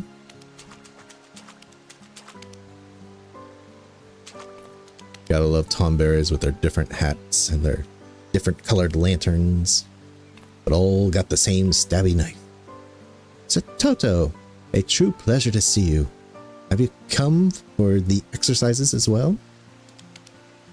Of course. It may have been over a millennia ago that I began my studies, but I am still a student with much to learn. Though I am somewhat hampered by the small matter of my inability to summon a fairy whilst trapped in this grotesque form. You are hardly grotesque, my lady. Yeah, this Alika here is a thing for this Tonberry. You're hardly grotesque, my lady, and I'm confident that there is some way you might once again call forth a fairy. We need only find a way to tap the royal marine spirit within you. Come hells or high water. Aye. Let us hope you are right.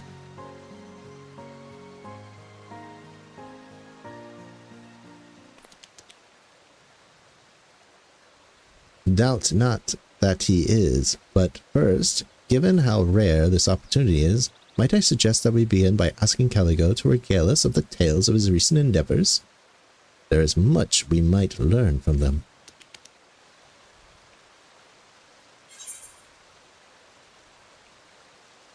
Yacht's growth, Lamet's journey.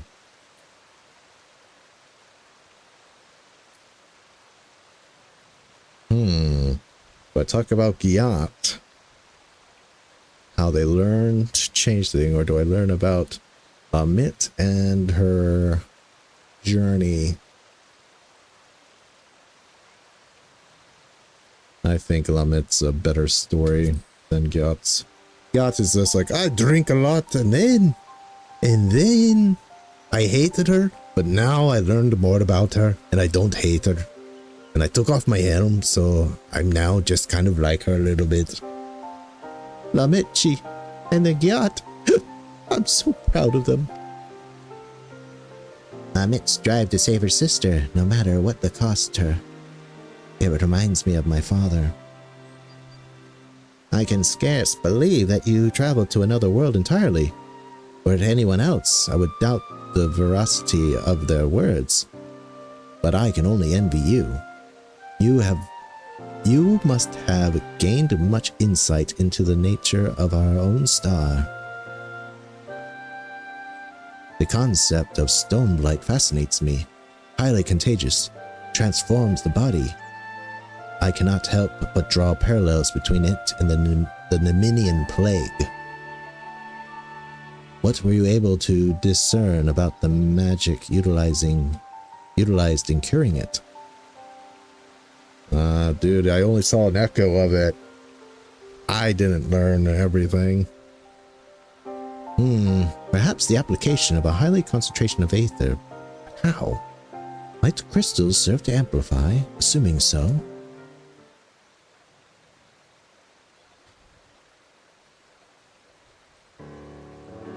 It made work. The similarities of Stormlight to our own affliction. This may be the key to a cure for the Nemenian plague. You mean to say that my body and the ability to cast healing magic could be restored? Precisely. It would be a complex process involving trial and error, of course, but I assume you are interested nevertheless? Very good. Your assistance will hasten the process considerably. Setoto, I would have you aid in preparing the experimental compound. We will require instruments that allow for high degree of precision. Alakazolka, you must consult an expert goldsmith to procure suitable supplies. Expert goldsmith's right here. I believe we might make use of revival root as well, though I know of no better source than the aged treants of snake mold. It will be something of a walk, I realize, but can I entrust this task to you? A challenge befitting the Royal Marines. And we shall ride, and to it we shall rise.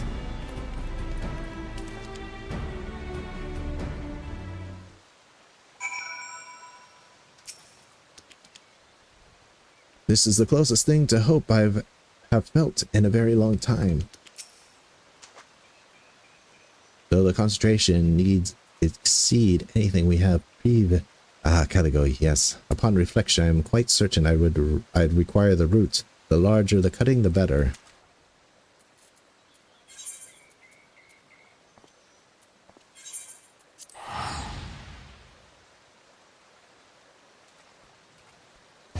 Are we actually going to cure the Tonberries? But then, but it's a Final Fantasy game. We need Tonberries. Though Hamlin would tell you, these are not true Tonberries, they just appear to be as Tonberries.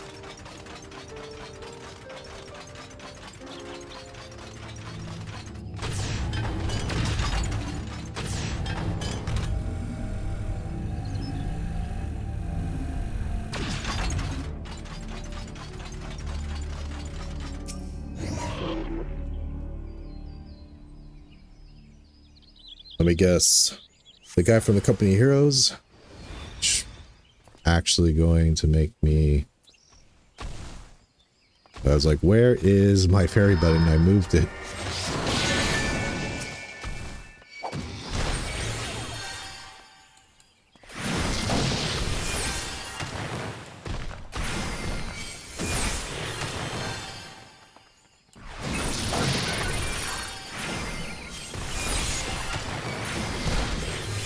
It is one of the very only Chow Quest. Actually, no, Red Mage. I had to fight something, so.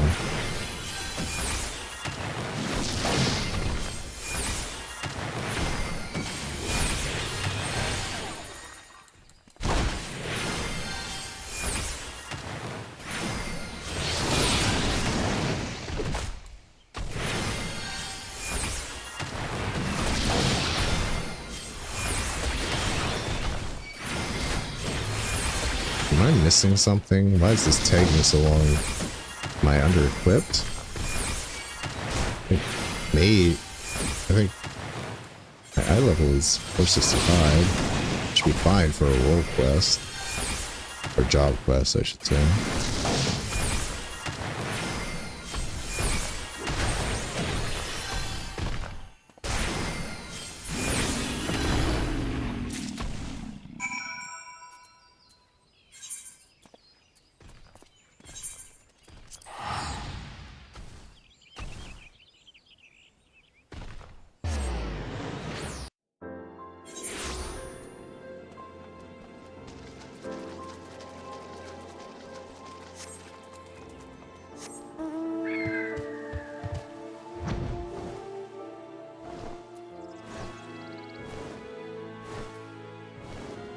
It's funny, I sabotage it. It's like, no, a Final Fantasy game needs its tonberries. Tonberries are like one of my favorite Final Fantasy creatures. I don't want to see a world without tonberries. Were you able to procure the root? Revival root, the root of an ancient treant, so named for its potent healing properties.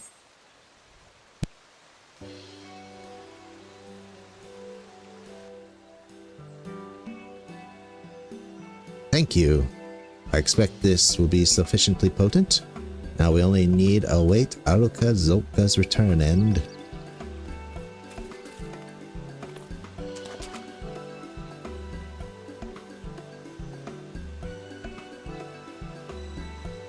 Apologies, I've only just escaped. I'm acquainted with a goldsmith of some repute, and he agreed to fashion the instruments in return for my massaging him with salamander oil. Well, if you got Godbert to do it, then these are the best instruments one can find. Again. However, the goods themselves should be more than adequate.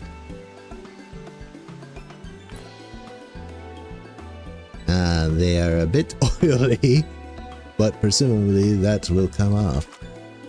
in any case, we can prepare the compound at any time. However, the matter of what follows is problematic.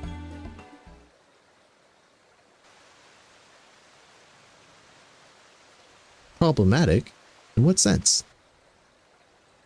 Though I'm fairly confident in theory, my experimental compound is just that, experimental. I did state before that this process would involve trial and error. As the Nemean plague does not affect beasts, to test it on any but a tonberry is impossible. Yet, as its ingestion will result in disrupting to the body's ethereal balance, there is the possibility that the subject may find himself worse off than before. I have no intention of inflicting such a fate on any of my brethren, naturally, and so, should I be warped beyond recognition as a result, the task of destroying me will fall to you. You cannot honestly believe we would agree to that.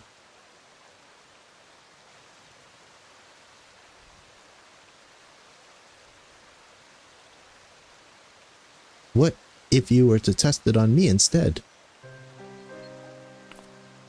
Absolutely not. You heard what he said. The test subject might very well become a monster. I'm prepared to take the risk. Well, I'm not prepared to let you. So you would rather Surito Karuto do it? If the test does fail and it becomes some sort of abomination, who would remain to continue the research, researching the cure? It follows that I ought to be the subject.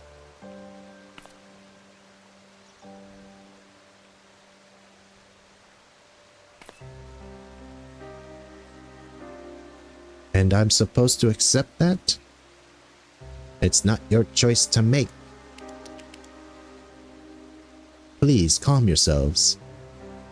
The admixture will take some time to prepare. In any case, we can discuss this later, when we've all had the opportunity to think.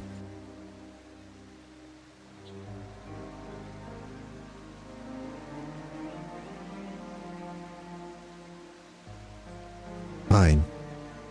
I will do my thinking elsewhere, if it is the same to you.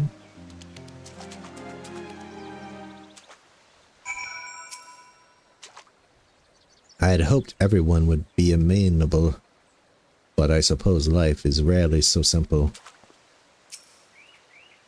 I don't understand. I'm merely trying to prevent her from placing herself in harm's way. I believe you two would be well served by a reprieve, perhaps a bit of exercise.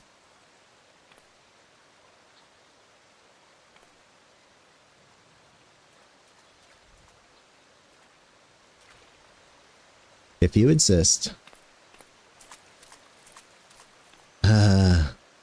This would be far easier if they were honest with one another. As you doubtlessly are aware, Setoto is quite enamored of Alkazoka. She seems disinclined to pursue the matter, however, in her current condition, being what it is. Though she raised a salient point, I would not have her volunteer if her primary goal is to remove the perceived obstacle, for Alkazoka to be forced to slay her, only to later learn what it was all for. It doesn't bear thinking about. Might you go and speak with her? I expect she is fuming somewhere in Outer Lanosha. She has a tendency to wander when she's distressed.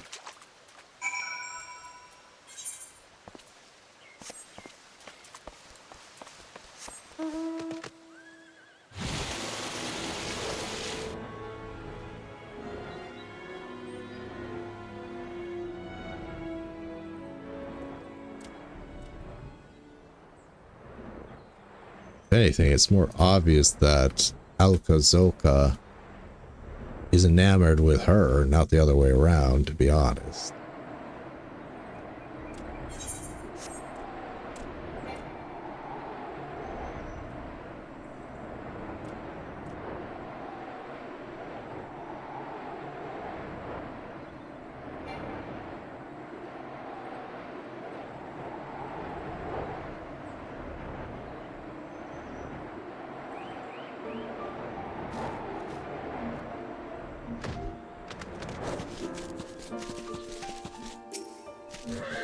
Nice view of Nim.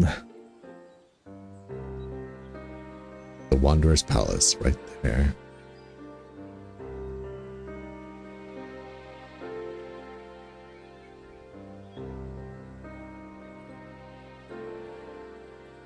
I apologize for my earlier conduct. I have no intention to change my mind, though. My logic is sound.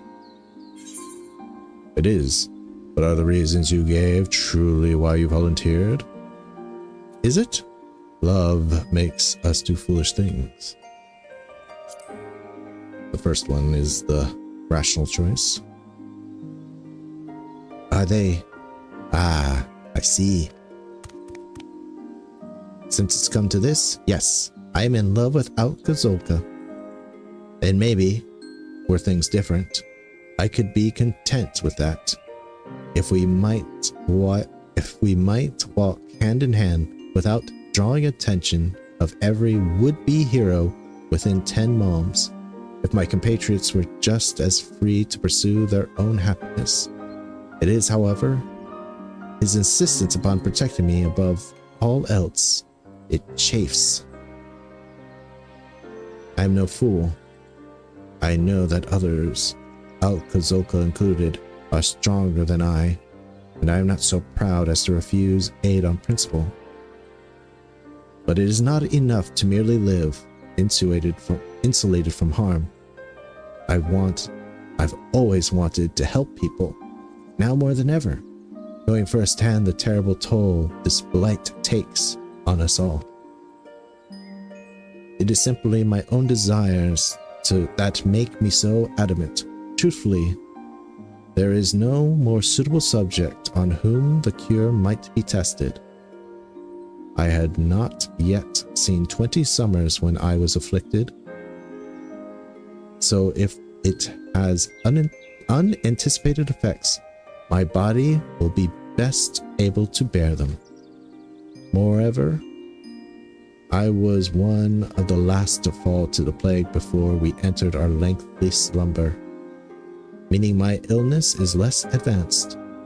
If this potential cure shows results, they will present in me most quickly.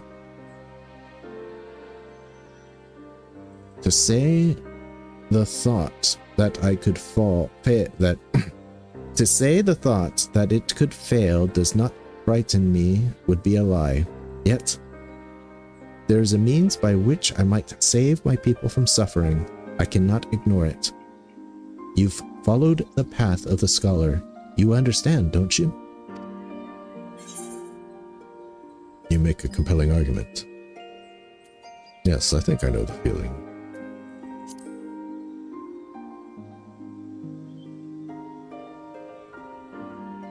Thank you.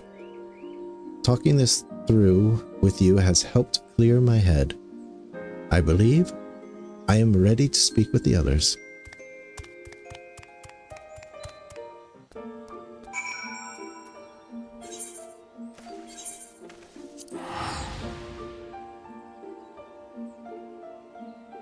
Is this actually gonna work?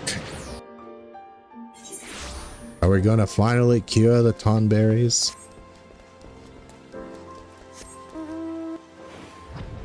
I smashed the vial. No. The Tonberries stay. Now fill yourselves with rancor and stab me with your grudges.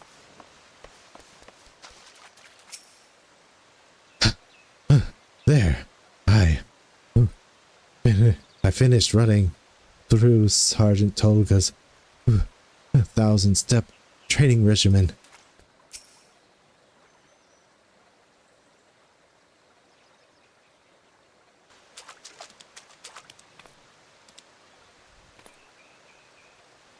Ah, you have returned. How are you feeling? More confident than ever. You must test the cure on me. Alka, please. I'm not making this decision in haste, nor do I take it lightly. Truth be told, I'm terrified. But I need to do this. Caligo agreed. It must be me.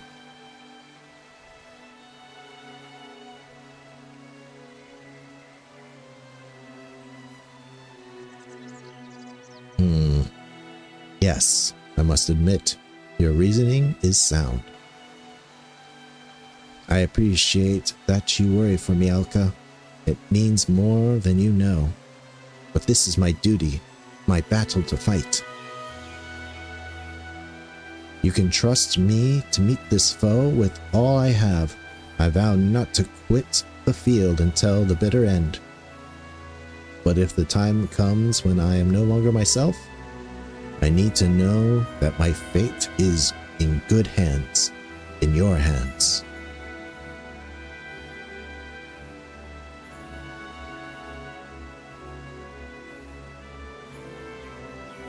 As you wish, I will be at your side as any true mariner would. But know that I fully expect you to seize victory, come hells or high water. I will. Thank you, Alka. Very well. If the both of you are resolved, then I will abide by Setoto's decision. But before we begin, I must explain how the process is meant to work. First, Setoto will drink the compound I devised. This should destabilize the etheric composition in her body. Once she has done so, Alkazoka, you must stand at the ready with this, the gemstone retrieved from Ampador.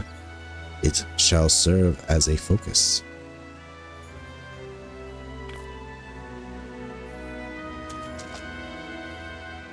Caligo and Lily will channel their restorative magics through the focus, amplifying it. In theory, being exposed to a sufficient volume of curative aether will encourage Setoto's own aether to attune to it and set itself to rights.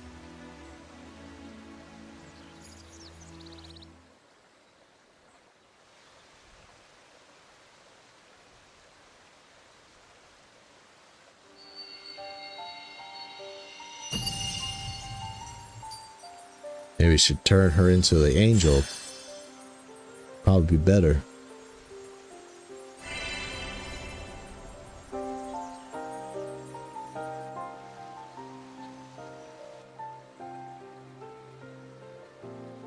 If all are clear on what must be done, let us commence.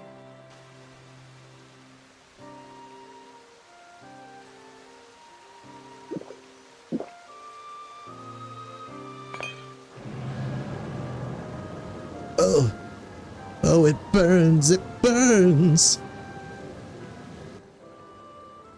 Caligo, Lily, now.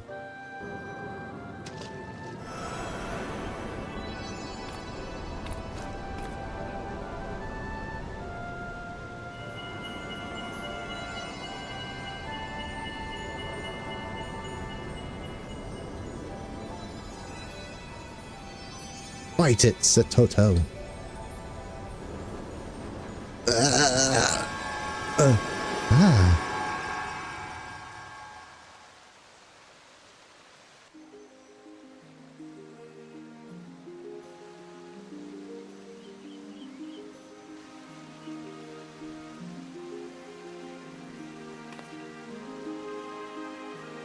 You cured a Tonberry.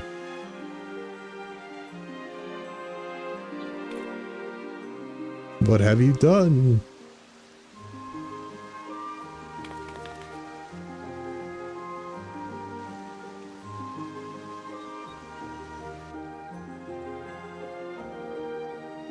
You are truly radiant, Satoto, inside and out.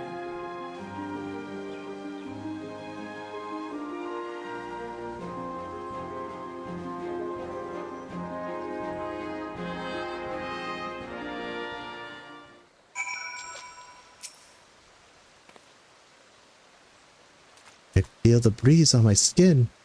Oh, it's wonderful. I was nearly certain that it would work, but to see the results is another matter entirely. I can scarce believe my eyes.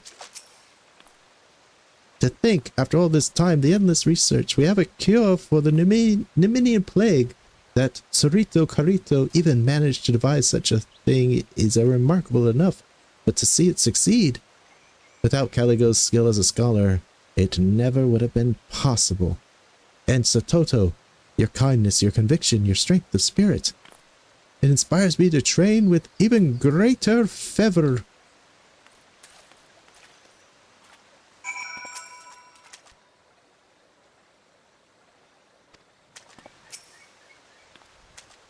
That's so like him. He's still utterly oblivious to my feelings, I'm sure. It's all right, though. I never truly expected to have another chance at life I once envisioned for myself. And now that I do, I intend to enjoy it. There's no need to rush through all the best parts. That goes for my vocation as well. I intend to relearn the scholarly arts, starting from the basics. And with my etheric balance restored, I should be able to summon Lilac properly. Someday, we will be the salvation of those in need, I swear it. For the moment, however, I have much training to do if I am to be fit for the Royal Marines. To that end, I'm off to find Alka. So am I going to have to sit here and cure every Tonberry one by one?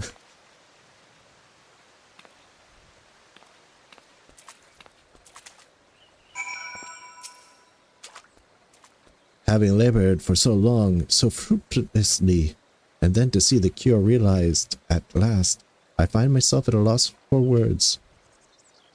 I will need to monitor Setoto's condition for a time, of course, lest there be adverse effects that were not readily apparent. But this is progress, astounding progress, towards the day when we might see all Tonberries restored to their former selves. In the meanwhile, inexperienced in matters of the heart though they are, you needn't worry over much for those two. I have confidence that they will sort themselves out in due time. Fare you well, whatever worlds your travels lead you to, and thank you.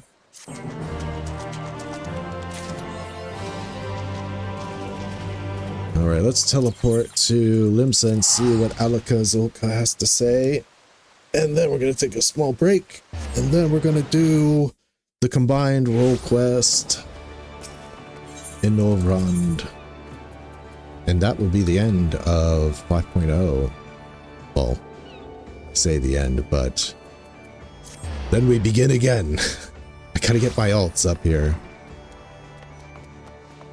Oh, Satoto's with him. I feel so normal I can hardly believe it. I can walk through town without being pursued by bounty hunters. I can meet with Alka in broad daylight. For training, of course, but maybe someday. Caligo, to what do I owe the immense pleasure of seeing my fellow Marine today? Lady Farrowlate, I am continuing to train under Sergeant Tolga. Though he has recognized I am worthy of the Royal Marines, he sees that I am not yet awakened to my full potential. However, I can no longer focus solely on my own progress. There are many members of the Marauders Guild who wish to learn Neminian techniques. They must be taught to defend the defenseless.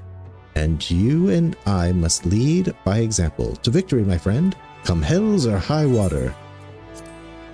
What a stroke of luck that your journey led to the precise inspiration Sorito Karuto needed to culminate his research. To see Setoto now gives me much hope that all Tonberries will one day be restored to who they once were. Her recovery is proceeding with greater speed than we had hoped. Just the other day, she succeeded in summoning Lilac. And most significantly, she's happier than I have ever seen her. You ought to see her when we train. I have no doubt she will go on to do great things. And of course, as a mariner myself, I fully intend to be at her side when she does. Alright, cool. Alright, we're going to take a small break. Just to get stretches and snacks and such. And when we come back, we will continue our journey. We'll finish. I guess it's going to be like the Warriors of Darkness questline. We're going to maybe see what that Elizin girl was about. Was she an Ascian the entire time, as I suspected? Who knows, but I guess we'll find out. Let's come back at 15 past.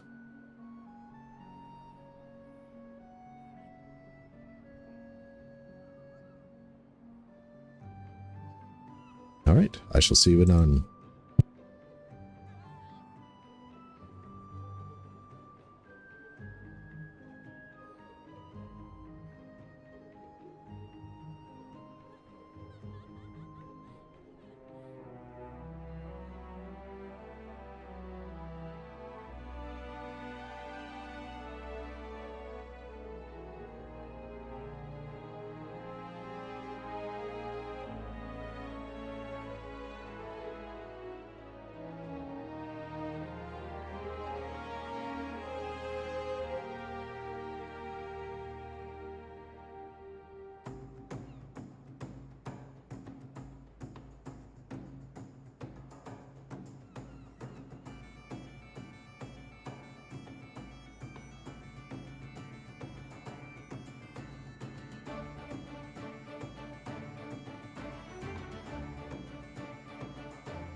All right.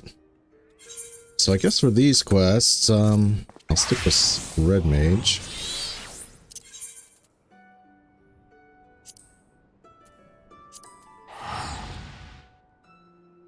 And if,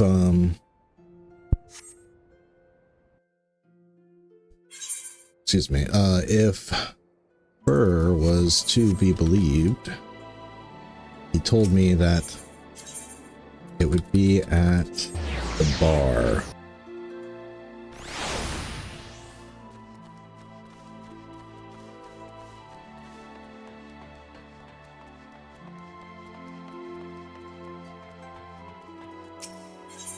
Here we are. Shadow, walk with me. Gilliard is overjoyed to welcome the Conjuring Heroes, the Conquering's hero return.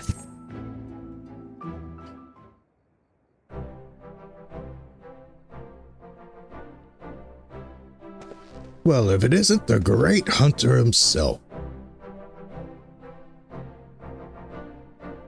As if you don't know. All four of the cardinal virtues laid low, all with your help. You're the talk of the stairs, Caligo.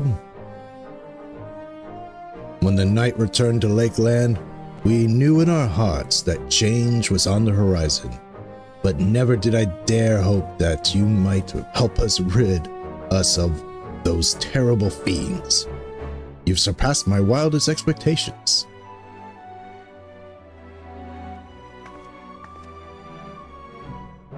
Not mine, Gilnard. When I first laid eyes on him, I had an inkling that he was the hero we'd been waiting to come along. Easy to claim after the fact. If you'd indulge me though, I would love to hear you tell how it all played out. The hunting of the virtues, that is.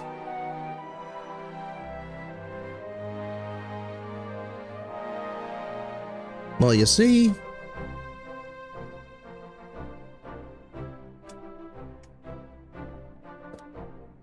my word, there's so much more to it than I realized. There I thought you'd only had to track down the bloody things. Gods, though. The things you learned about the warriors of light. So many secrets and details lost over time. And for all their hard work and sacrifice, they somehow brought about the flood. Can't say I understand it all, but it's a bloody tragedy it is. Should we gather the others and toast their memories? Heroes of Eld, brave and true, to be remembered forevermore? Now, I'll thank you not to let your bleeding heart drive you to offer up fortnights of stocks and spirits. Attend to your other customers and let me speak with the hero of here and now. Whatever would I do without your good sense and wisdom? Very well, I'll leave you to entertain him. But don't think we won't be having that drink someday.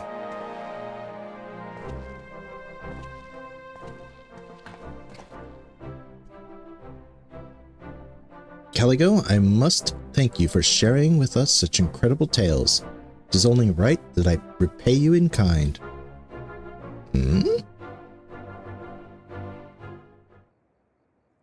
With the ending, that is. With the story of the true villain who towers above the virtues. The devil, more deserving of death than any that yet lingers in this world. If your curiosity has been piqued, then meet me atop the balcony overlooking the crystalline mean. I will be waiting there until you do. See, I told you she was the villain. She's talking about that Elizin. Or elf. Elf of the first. What happened to her?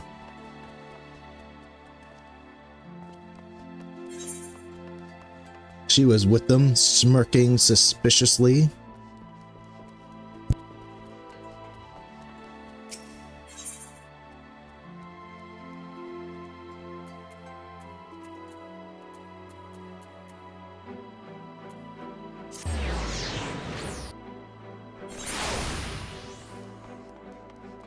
say she was the Ascian, infiltrating them, leading them to destroy the world.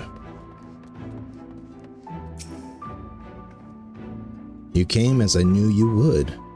Never met a mystery you could leave well enough alone, or a demon that you could let live, am I right?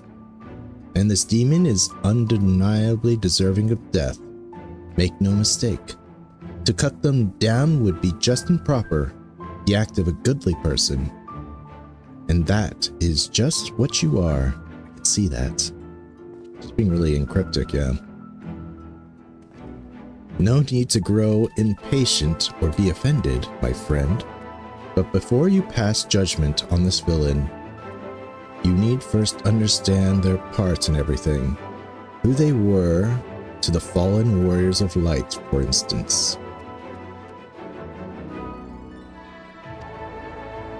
Joined in just the nick of time, it seems, based on the quest. Yeah, I just finished all my job quests, and I'm doing this one. This is my final act on Caligo in 5.0. So good to see you, Fur. Of course, right about now you must be wondering how I know what I know. What a tavern wench of all people's got to do with any of this? Let me tell you then. I am the one who brought together the Virtue Hunters. I'm the one who marked you as a potential ally to them and bade you join them in their quest. I alone knew what had to be done, what sort of sinner would be needed to see this tale of tragedy and betrayal I brought to an end. But come, we have many malms ahead of us still, to Calusia and the Codger's Crook. I will go ahead and wait for you there.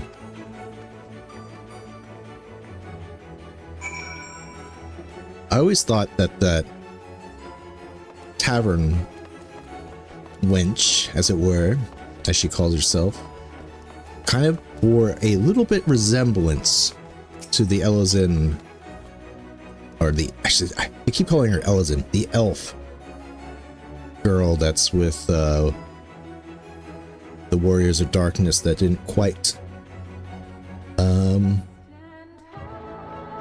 didn't make it with them, so I'm wondering what her story is, so I guess we're gonna find out.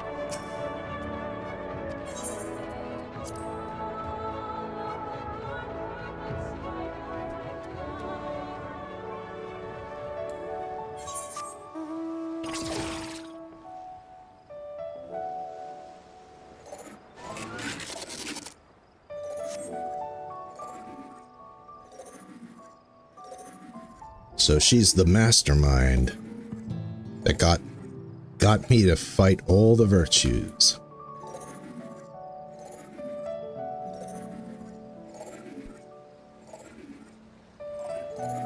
I'm guessing she's a descendant of the elf because she looks a little bit like her.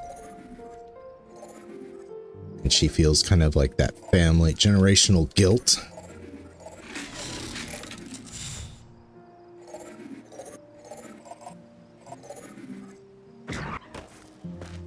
Now she's got a change of appearance.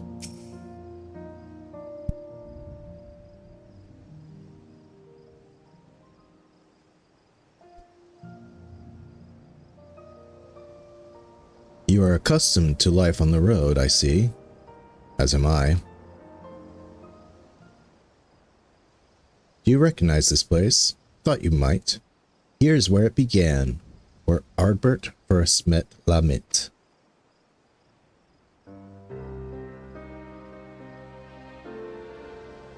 Still young and lacking in experience, but possessed of so much potential.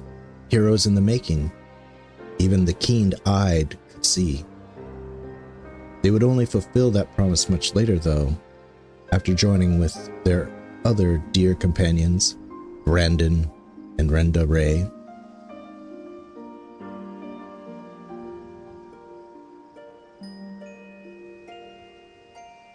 And one other, an elven woman, not half bad with a sword. But perhaps you are already asking the question, who? There were 5 warriors of light in all, but she would make 6. Indeed, after adding Albert, there does seem to be 1 too many. But believe me when I say there was indeed a 6th adventurer lost to history, and her name was Silva.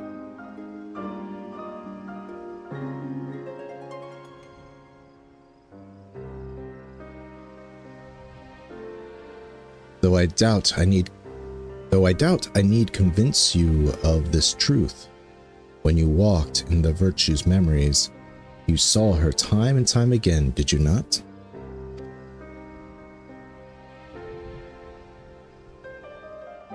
Then you saw the true villain, the traitor responsible for all their woes. She's smirking just like her, though. These evil smirks. You're her daughter. You're her granddaughter, I bet. Let us continue the story elsewhere, to Amarang and the fields of Amber.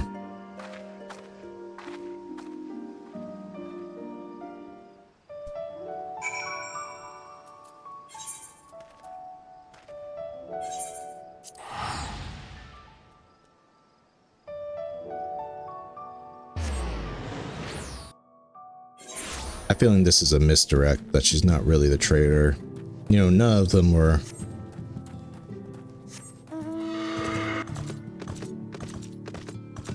Though she was grinning suspiciously.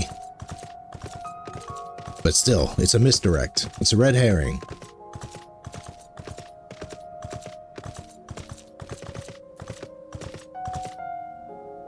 So weird to see this not completely lit up by the sun.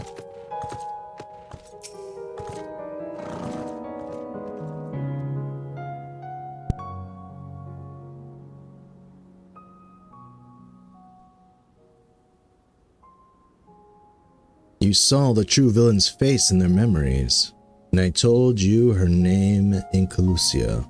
But what were her crimes, you ask? Hearken to my tale, and you will learn. Sylvia had joined the others before they first met Naubert. After their party of 5 came to this place, they took a commission to slay a powerful beast that had taken up residence in the mines.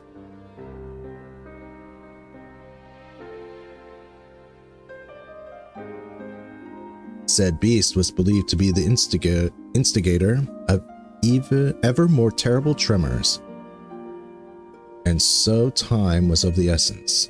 But during their hurried search, they crossed paths with their future companion, then a competitor aiming to usurp their prize.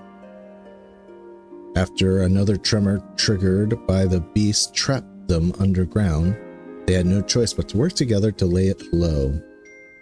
But to their dismay, even after its death, the earth continued to shudder violently. The adventurers looked to each other in confusion.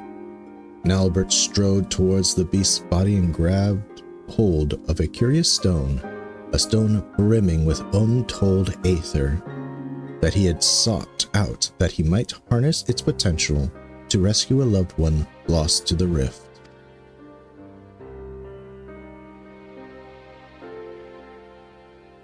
But so powerful was the stone that it warped the flow of the life stream. Its very existence was a threat, and so when faced with the choice between one life and countless others, Nilbert wept and shattered the stone. He had held his comrade's salvation in his hand and cast it aside for the greater good. With his sacrifice, he was judged a hero, and in that instance, a warrior of light was born.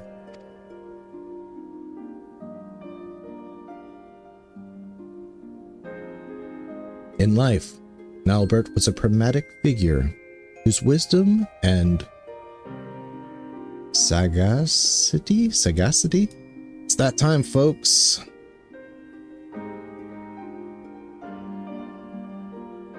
We must look up a new word. Sagacity. Sagacity. Sagacity. The quality of being disconcerting, sound of judgment, and farsighted wisdom. The quality of being sagacious, quickness or acute, of sense perceptions, keenness of discernment, or penetration with soundness of judgment, shrewdness, similar to shrewdness.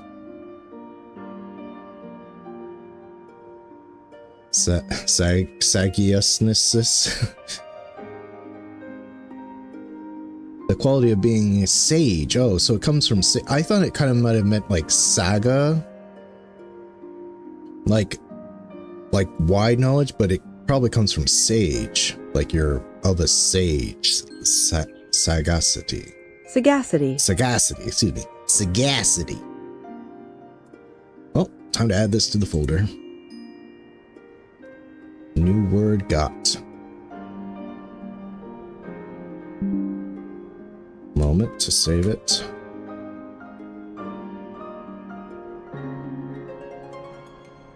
Save as sagacity.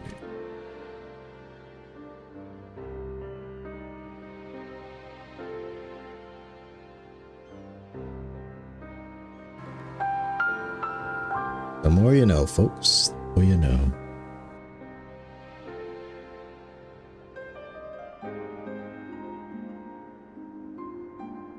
Whose wisdom and sagacity were admired by all. Little wonder that in death he would retain his virtue.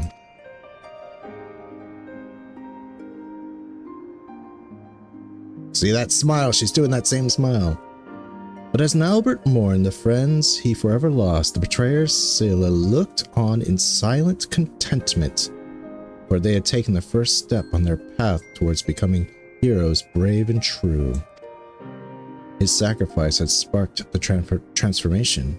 'Twas fuel for the ritual to come. What ritual, you may wonder? Fear not. All will become clear in time. Come with me to Raktika, to the Scythia swamps. We must retrace the steps as they were taken to understand the depth of her treachery.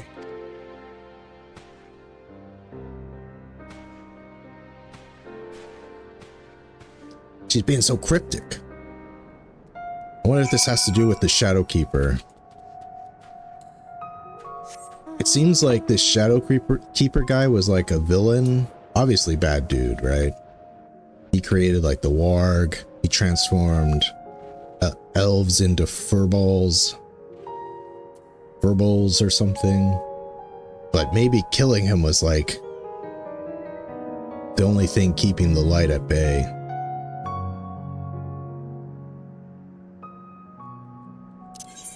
And she's like, hey, let's go kill that Shadowkeeper dude.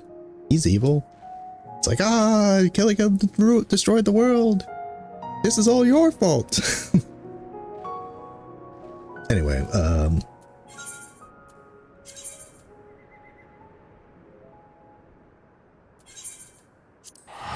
phew, it's nighttime. No need to be assaulted by Lahi.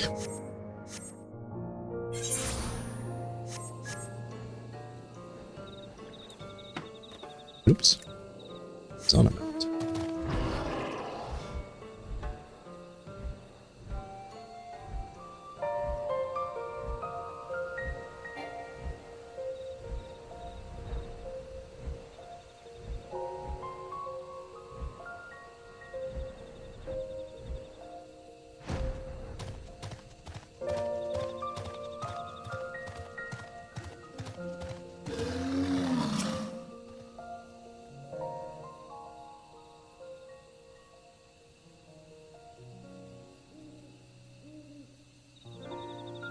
This place, too, is familiar to you now, from days recent and long since past.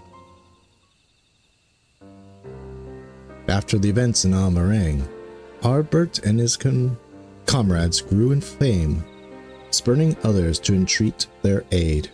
The adventurers sought out greater and greater challenges, In pursuit of another, they came to Raktika.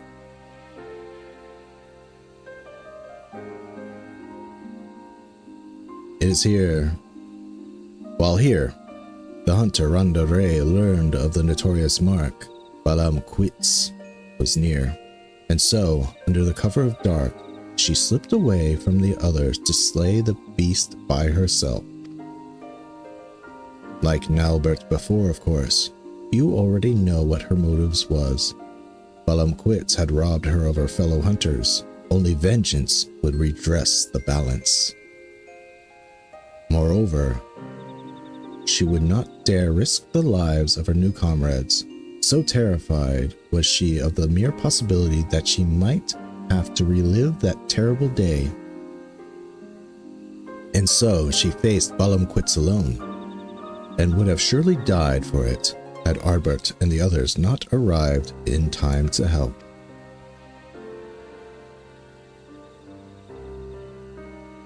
Like Nalbert before, of course, you already know what happened next. For her love, her conviction, and her resolve was chosen by Heidelin. Heidelin all the way out here, huh? I thought Heidelin was just on the source, and in a way, Zodiark has more influence because he's the one split across the worlds, but that was just a personal theory of me. And from that day forward, Randare swore never again to betray her comrades' trust, to share with them the triumphs and tragedies, to relish the freedom she had once held in the highest.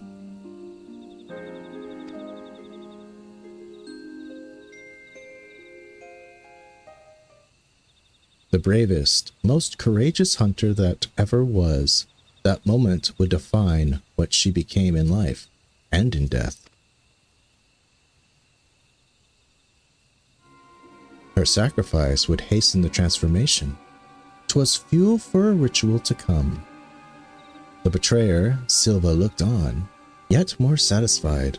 They were oblivious to her machinations, unaware that they were dancing to her tune. Their journey continued, and so must ours, to Ilmeg and Le Gira. You're actually going to step foot in Ilmeg?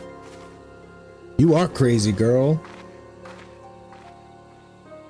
It's like I am doing all these gathering quests. Anytime Ilmeg comes up, everyone's like, well, we can't go there.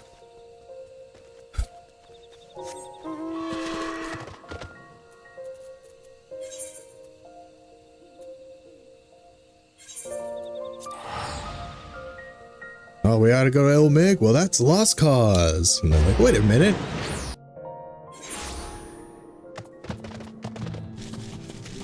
Warrior of Light, you've got plot armor? Pixies don't hate you for some reason. You can go there. It's like, yep, I do have plot armor. Pixies ain't turning me into a leaf man. Or Bushman, whatever they call them.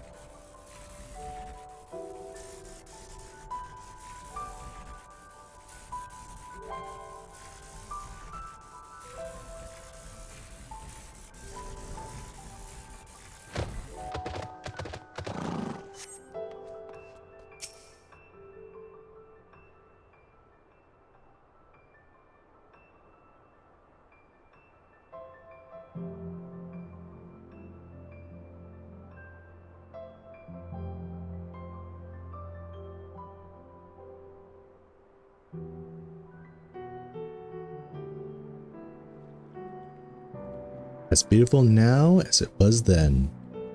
You saw it too, wouldn't you agree? With the death of Balam Quits, the legend of Ardbert and his comrades had grown larger than ever. Thus emboldened, they came to the kingdom of Voibert. Voibert had long been troubled by what some had dubbed a magical plague, innocents found transformed into misshapened beings, that the kingdom's knights had no choice but to put down ere the contagion spread.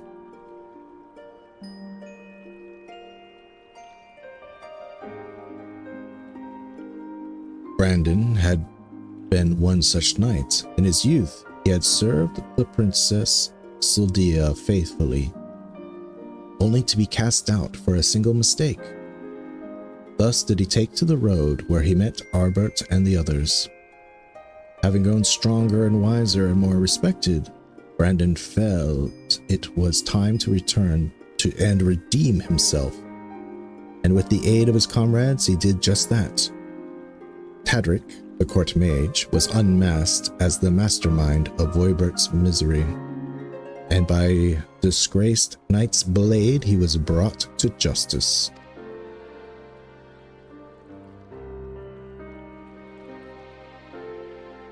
But with his dying breath, Tadric cursed the Princess Soldia, sentencing her to a fate worse than death.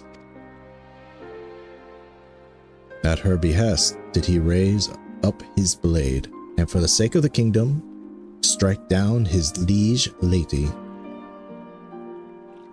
With a single stroke he forever changed, though nearly not in the way that was necessary. He stood at the precipice, and almost forsook his companions for unflinching judgment, but merciful turned aside at the last.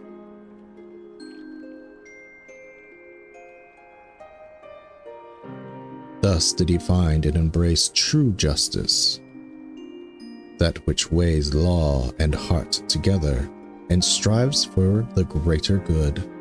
'Tis a long, difficult road for which many stray,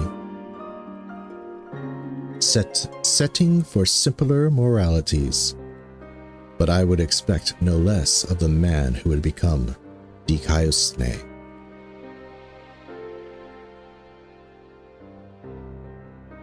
His sacrifice would strengthen the transformation.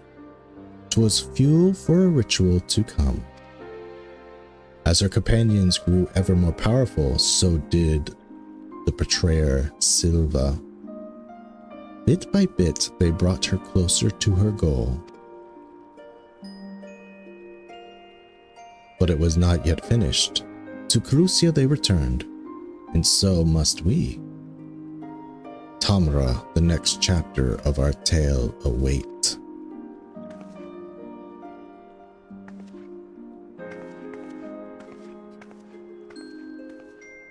That's the Warrior of Light for you, man. He just lets people walk away all the time.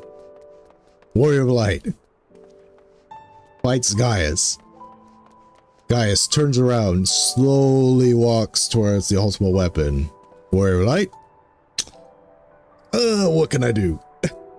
He's slowly getting away. It's like, I have a feeling I'll see him shortly. And every week after for mishappened adventures, each week more wackier than the next. Or whatever the Simpson quote is.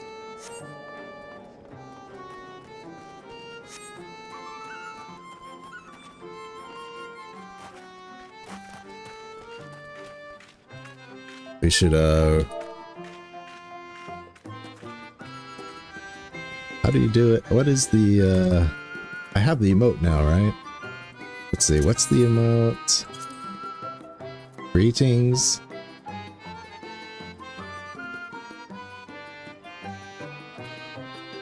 You're telling me that Heidi-ho, there it is. Lolly-ho, Lolly-ho, that's it. I was like, Heidi-ho. I got Simpsons on the brain, I guess. I was like, Heidi-ho. So, Lolly-ho. There we go. Greet her with a nice lolly-ho.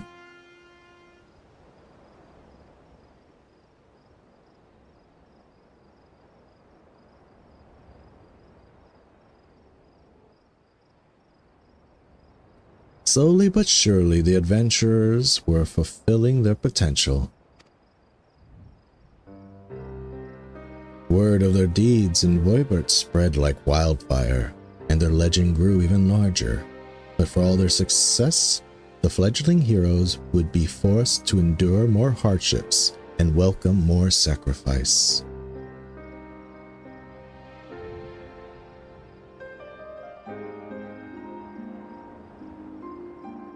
pressed deeper into the depths of Raktika, towards ancient Ronka. 'Twas there that the dwarf Lamit came to a crossroads, for in claiming the magic she desperately desired, she would be forced to renounce something equally precious. Dwarves are a reclusive lot, want to withdraw from the outside world that their many traditions might be preserved in isolation. When the stone blight began to spread, they chose to lock away the afflicted and refused to seek outside help.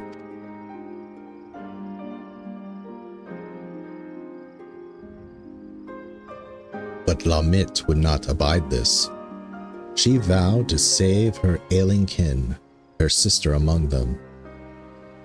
Even if it meant violating dwarven law, with her newfound power she returned and cured the sick, and for this she was banished by the Council of Elders. This came as no surprise, for she had made her peace with it long before. When she stood in the ancient ruin and called upon forgotten guardians to grant her forbidden knowledge, she knew then what the price would be.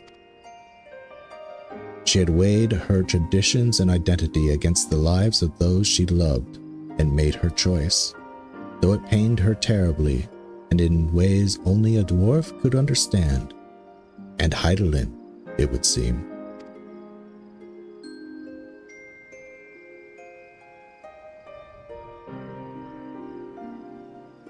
Through hardships and sacrifice was a new warrior of light forged, a healer that knew more than any the value of a life, and would do anything to see it preserved, even in death. Her sacrifice would nearly complete the transformation. 'Twas fuel for a ritual to come, very soon then, very soon. For Arbert and his comrades had stumbled upon evidence of a larger design, threads linking together their desperate troubles, troubles of the realm. A name spoken only in whispers, the Shadowkeeper. I knew it. I knew he had something to do with this. Well, they kept talking about how they beat him one time. A singular force, sowing chaos and discord throughout Norrand to an unknown end. If the Warriors of Light truly wished to save their world, they would need to confront this villain amongst villains. And at the end of their exhaustive search, at the end of their struggle, who do you think they found waiting to welcome them with open arms?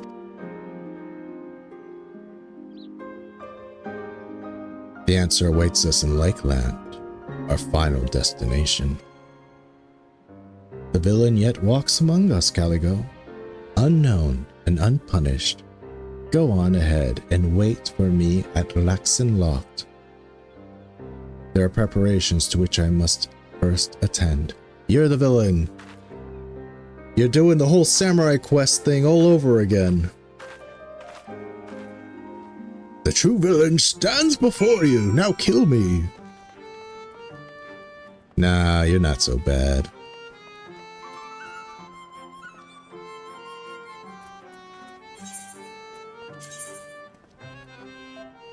Ah, this is the elf castle. I uncovered it to level up my my Dark Knight. I was like so close to leveling at that. I knew if I just went into some unexplored territories, that would be enough. I think I explored all of Lakeland now. Okay. This is where the instance is, but you don't discover it on your map unless you come here outside of the instance. You just see all these like elven zombies here.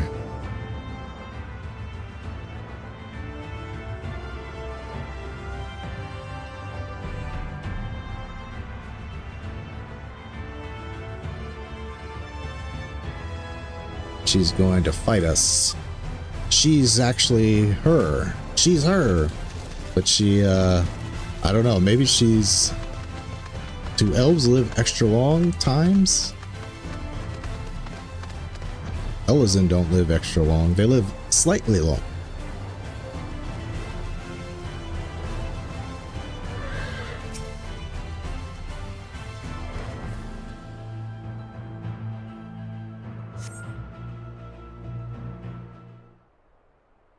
She's gonna change her hairstyle so it's the same as the one before.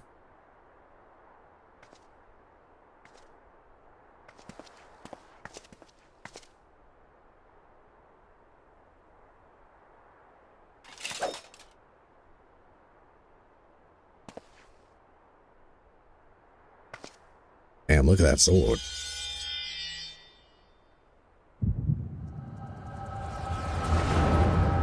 Not a very good time for the Echo Heidelin. Oh, she was the Shadow Keeper the entire time?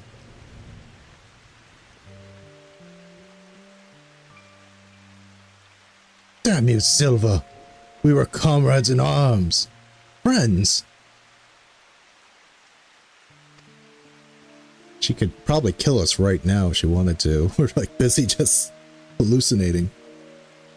That we were, and that we are. Everything I said, everything I felt, it was all true. You mean the world to me. You're the bloody Shadow Keeper? What in the hells was this for?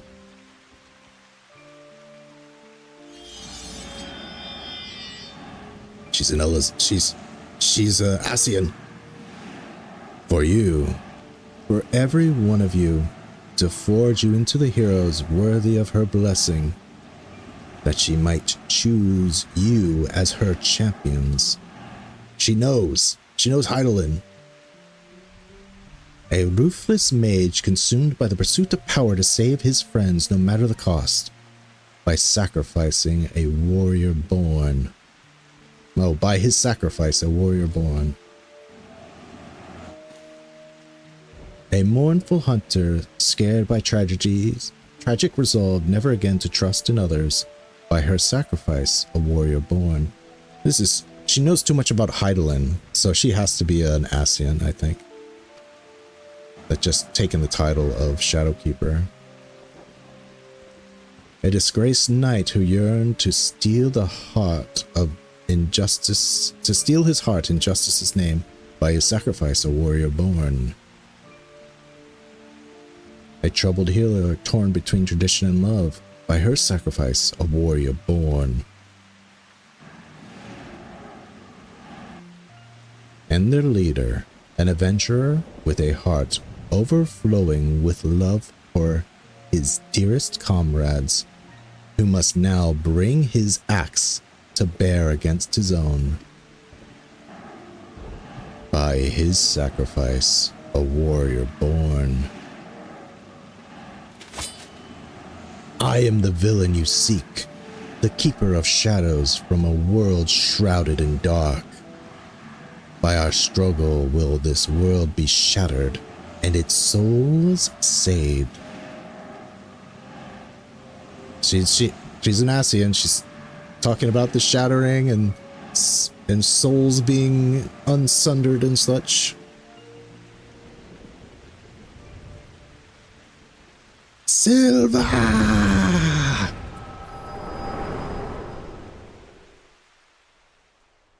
But you're not her.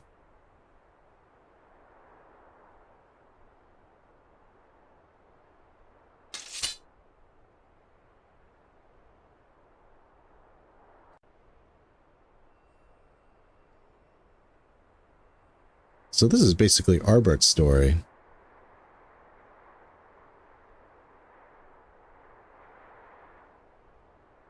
Saw it all, did you?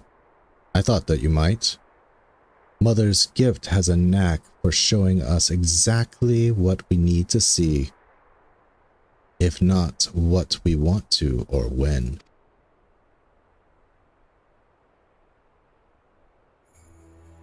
They knew me as Silva. But my real name? It doesn't matter. like you, I am not of this world. I crossed the rift and came to the first. My home, the 13th. She's a 13th! Ulu Kwai, whatever your name is. We found one of your dudes. She's a 13th. My home, the 13th, fell to dark in a calamity that mirrored the one which nearly claimed this world. I was one of the several heroes who failed to save it.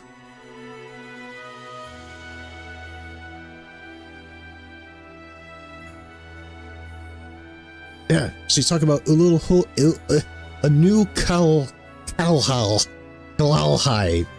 I hate that guy's name. The boy, Unakalhai. I have glimpsed him in your memories. He was a friend. Like him, I heeded the word of the Asians, and that I might redress the balance, I chose to come here and hasten a rejoining of worlds. A shard surmised by dark demands, a mirror of blinding light, primordial forces which strive to achieve equilibrium. But there was a solution, a single solution, I believed. Were a flood of light to consume this shard in its entirety, it would be of no use. The Asians made it clear it must be brought to the brink, but no further. The task was difficult, but the plan simple. Souls predisposed to light, fledgling heroes in the making. I would bring together Ardbert and his comrades and groom them for a higher purpose.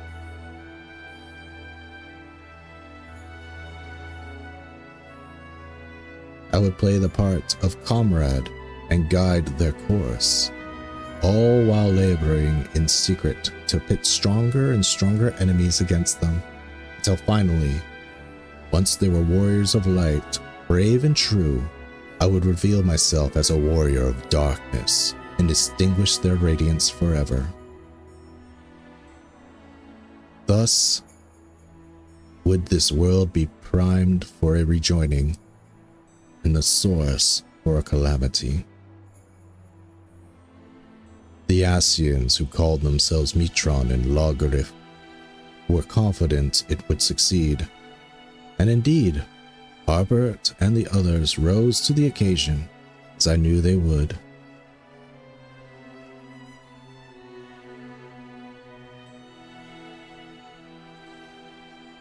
It was not to be. I had misjudged Ardbert. His comrades before him had made their sacrifices in turn, and as their mirror, I had grown stronger for it. He had but embraced his role and struck me down. Victory would have been mine. But Ardbert, dear Ardbert, would not forsake his heart. In the end, he chose mercy. He chose love, and I was undone. How are you still alive, though? That was like 100 years ago. Then the rest you know, he sought out Mitron and Logarith and granted them what he refused me. They accomplished everything they set out to achieve, and then the flood came and washed it away.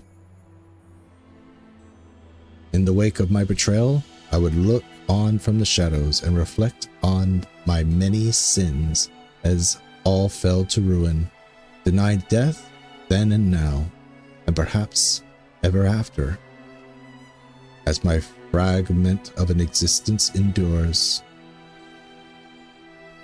But then, one day years ago, my fallen comrades rose again as the cardinal virtues. It coincided with the arrival of the first scions. I later realized a defense against forces being marshaled to undo my failure. I can but assume the Asians planted the idea in Vothri's head. There were his creations after all, and with their graves in Yulmore's territory, it was doubtless a simple matter to have their bodies exhumed and prepared. Jesus, that's how the virtues came to be? Who am I to speak, you may think, when I say this? But when I saw these abominations he had wrought in their image, I was filled with such despair, such anger. I cannot unwrite the past. My soul was stained by blackest sin, and I will not pretend that it can ever be otherwise. But this act, this I could not ignore. If the Ascians were going to such lengths, then surely others would cross the rift in due time. And so I hatched a plan. I would assume the guise of Celia and as her take up residence in the Crystarium, where I would take measures to bring together the most ambitious of adventurers, individuals driven by more than mere coin, virtue hunters. That way, when the enemy of the Ascians feared more than any came to the first, the stage would be set. They would join in the hunter's quest and together unmake Vothri's simulacra and lay their souls to rest once more. Soylent virtue is corpses. That's pretty dark though. I thought it was some, like sacrificing themselves to stop the light kind of tainted their souls, and just eventually they came back, maybe because of my presence, but they were around longer than my presence, so that wouldn't make sense. I just thought it had to do with like they couldn't fully move on, but that Vothri, I mean, we saw that Vothri can make sin eaters because he's part light warden, so he is a light warden, so it makes sense they can make them. But it seems like he could make them out of thin air too. So he just made their corpses like that. That's low. And so you did, Caligo. The virtues are no more. But the one ultimately responsible for their creation, the devil who set them on their doomed path, still lingers. Or lingers still. You know all there is to know of the heroes who saved the world. The truth I had kept hidden in the shadows is yours. And there is no more secrets to share. And so I ask you now, grant me which Ardbert could not, death. You still have a duty to others. Silence. I shall give her the silent treatment. Yeah, it really could have been them just being ghosts, cherry on top of sorts of having Vothri involved. And having the Ascians involved on top of that. That it wasn't really even Vothri's idea. That it was probably Emmett Selk that told him to do it. Emmett, you bastard!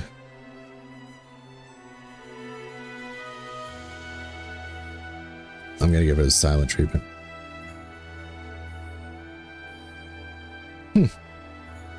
When you look at me that way, you remind me of Ardbert.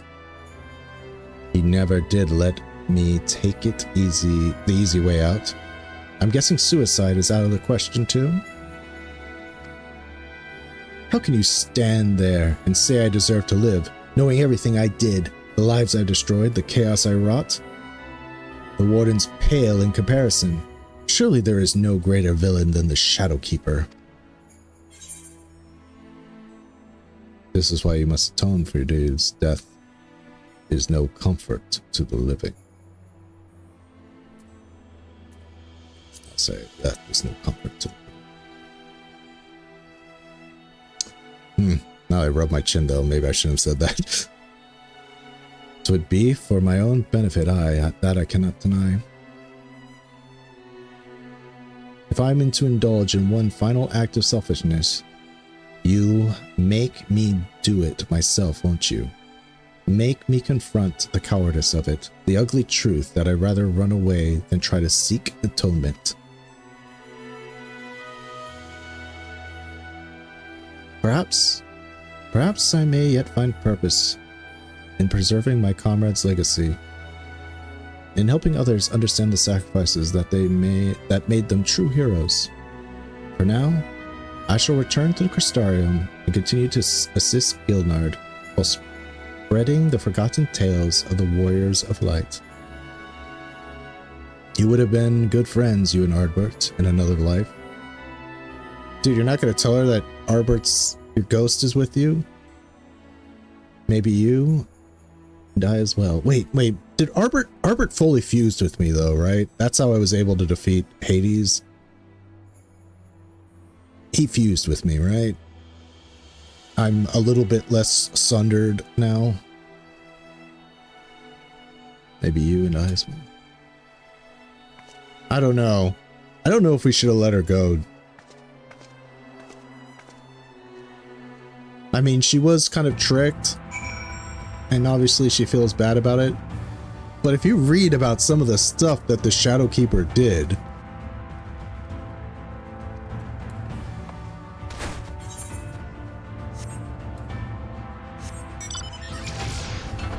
like, if you don't look into it, you might just think, oh, Shadowkeeper, whatever, you know, oh, she was a bad person. She, like, created a whole slave race. She transformed Elizans into monsters. Elves into monsters. I'm like,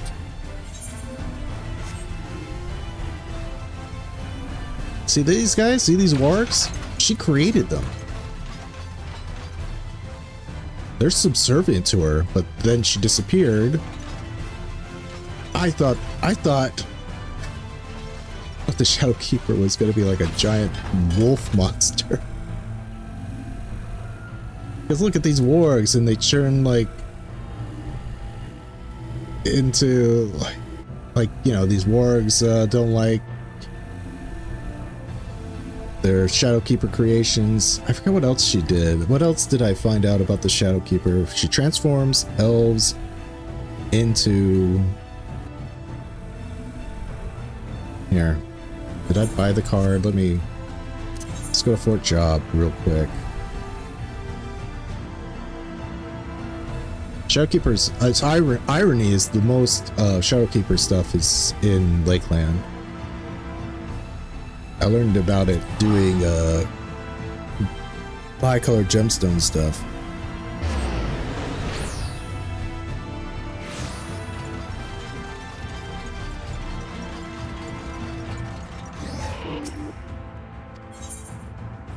Do I have the card?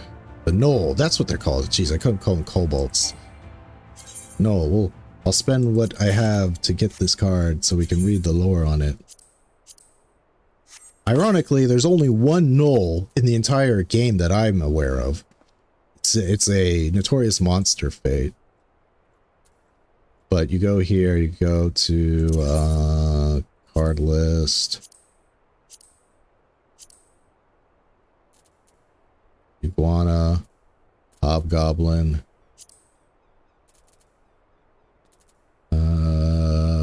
Okay, there's evil weapon. Knolls. Before the world was awash with primordial light, the nation known as Lakeland was governed by the elves. Their lands were peaceful and prosperous, but dissidents,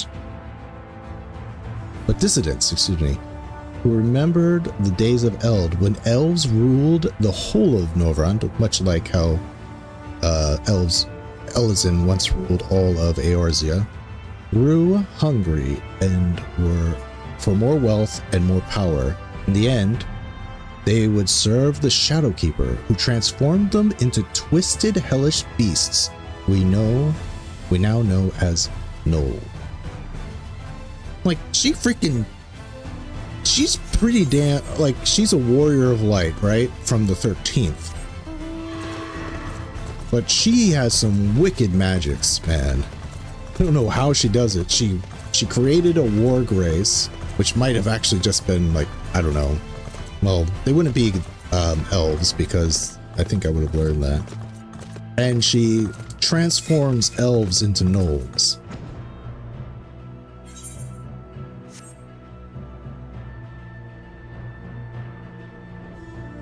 Like, I thought she was like some monster, like the Shadowkeeper was a monster.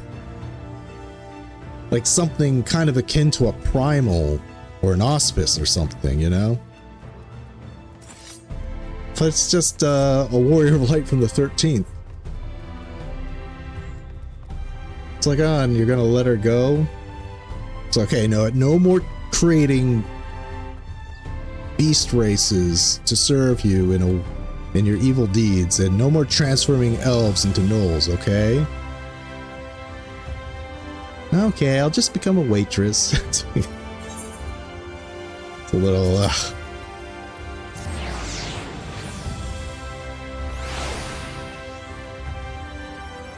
I thought we were going to have like Craig and Taynor and Branson and Gyat and that other guy. I thought we were all gonna gather together for a little last quest. Instead, I find out who the Shadowkeeper is. Yeah, the first number trials, the Sivia trials. I think she's got some repenting to do and at least some explanations. It's like, I only did all that because I wanted to create a villain. I wanted to be a villain. It's like, yeah, you were a villain. But I only did that so that I could be killed by the Warriors of Light.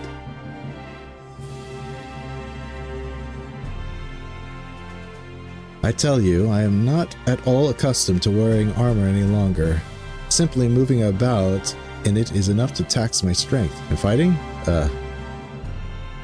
And one of Captain Lyra's recruits could probably put me flat on my back. Fortunately, I don't need to rely on the sword to spread the truth of my fallen comrades' deeds. Only words and the passage of time would see their legacy redeemed in the eyes of the people. Thank you for accompanying me on my journey of remembrance, Caligo. May your deeds ever be remembered and celebrated as all heroes deserve.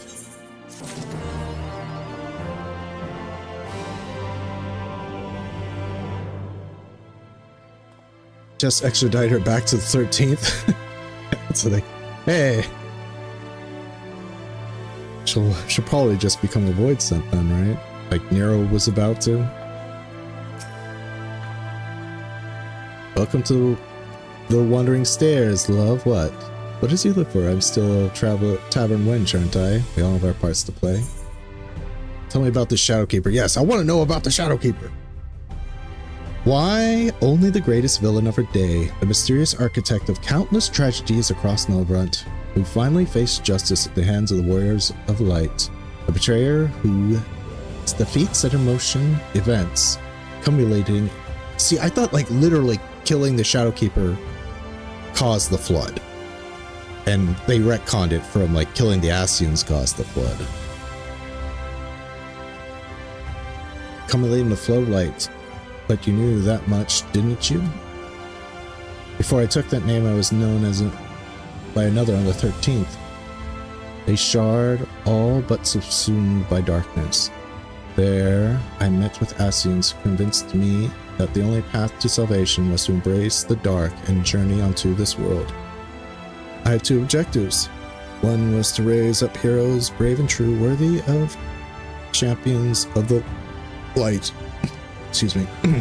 Harbert and the others, I would join them in their journey and shepherd them onto glory. Heroes need enemies to grow stronger, so I sowed the seeds of discord from Lakeland to Kusia, from Almarang to Ilmeg. I set in motion events that would forever change the lives of my comrades and countless others. She was behind all of it, huh? She was behind the stone skin. She was the stone scale. She was behind that mage dude transforming people. She was behind it all. My second objective was contingent on the first. I would confront the adventurers forged by hardship into Warriors of Light and strike them down by height of their power, ensuring that the delicate imbalance between primordial forces would be preserved just so. But in the end, I failed. Arbert, Lamit, Brandon, Randere, Nivert. These are the names of the villains responsible for the Floor of Light, which nearly destroyed our world. Lies and slander, of course. They were as much victims of fate as any of us. They traveled length and breadth of Nolvrand, helping those in need, and for their deeds came to be known as heroes. But sometimes all it takes is to destroy your reputation as a bad turn. And yet, despite everything that happened, they refused to give up. They cut a deal with a man in white and made one last desperate gamble. But you know that tale better than me, don't you? Still tending to the bar, cleaning up after drunkards and Gillard. If this is the punishment you had in mind, I struggle to fathom a harsher fate. In all seriousness, I have been making efforts to use my spare moments to entertain patrons with stories of the Warriors of Light. The truth with all the forgotten glories and sordid details. This being a bar, most folks lending an ear are a few drinks deep, so there's no telling how much of it they will retain. Or believe, for that matter. But I'll keep at it. Stories have a way of spreading. I don't know. I think she deserves more than... I mean, if we're to believe everything, she might have been the architect of like every misfortune that the Warriors of Light, formerly known as the Warriors of Darkness, suffered here, and that she is a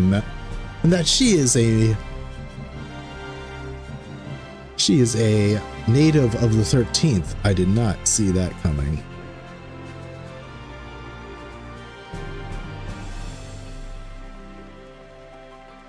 Okay. Before we have some time, I'm actually going to start the speed run, I guess right now. But before we do,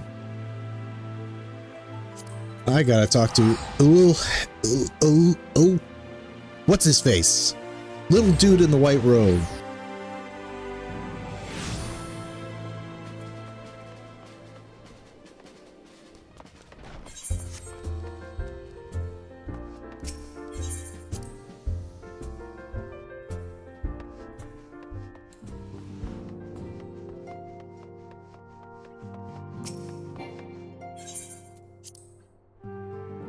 All right. You, Unul Kulhai.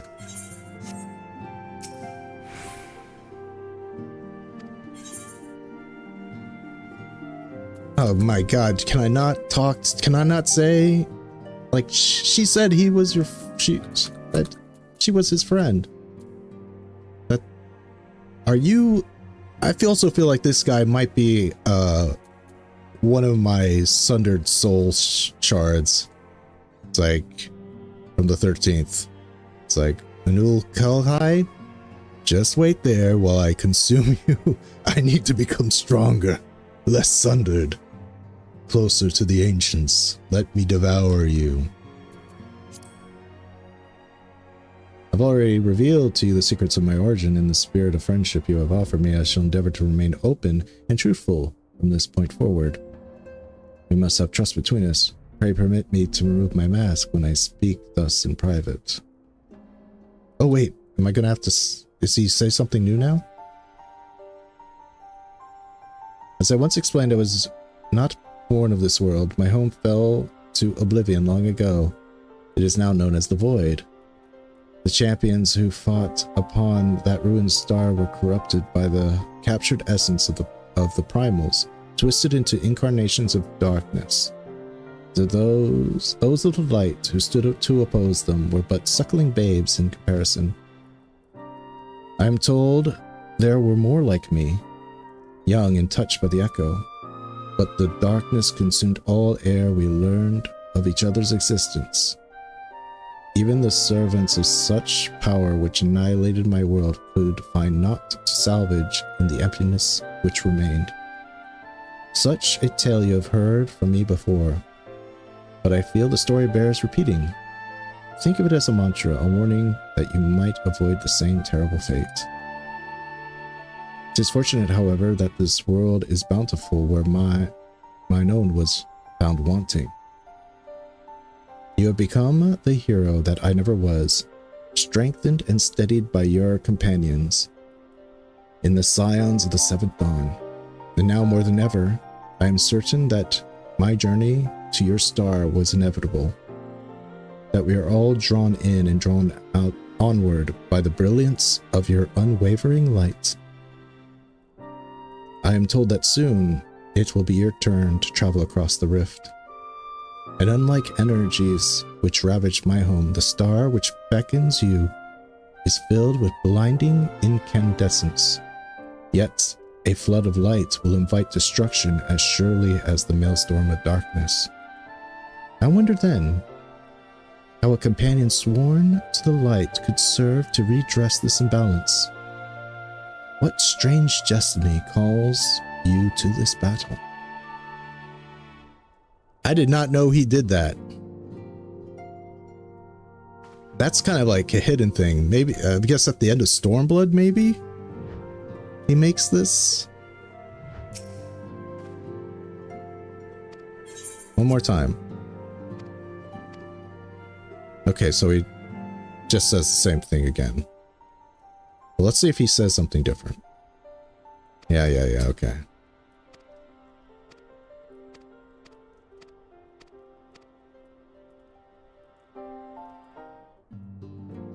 That's from 4.5. Looks like 5.0 doesn't have any interactions updates for Banul, Kelhai, and Celia. That's a shame. That's a shame.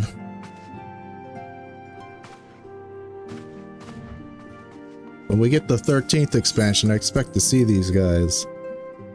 13th expansion. Now that would be trippy. Going to a completely ruined world. It's like, yeah, there's... Or we could do 8th Umbral Calamity expansion. We go to the alternate timeline. Not only are there alternate worlds, there are now alternate timelines because Grahatia didn't fade away. So he splintered. He splintered off to a new timeline. Anyway, I gotta take a quick bio break, and after that, we're gonna start the alt. The alt speed run through. How fast can I get one of my alts through the story? So if you're expecting cutscenes and stuff, I'm sorry, I'm gonna be skipping most of them unless one really calls to me. Scions of the Seventh Dust. Yeah, exactly. Let me just take a really quick bio break and then we're just gonna get to it.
All right.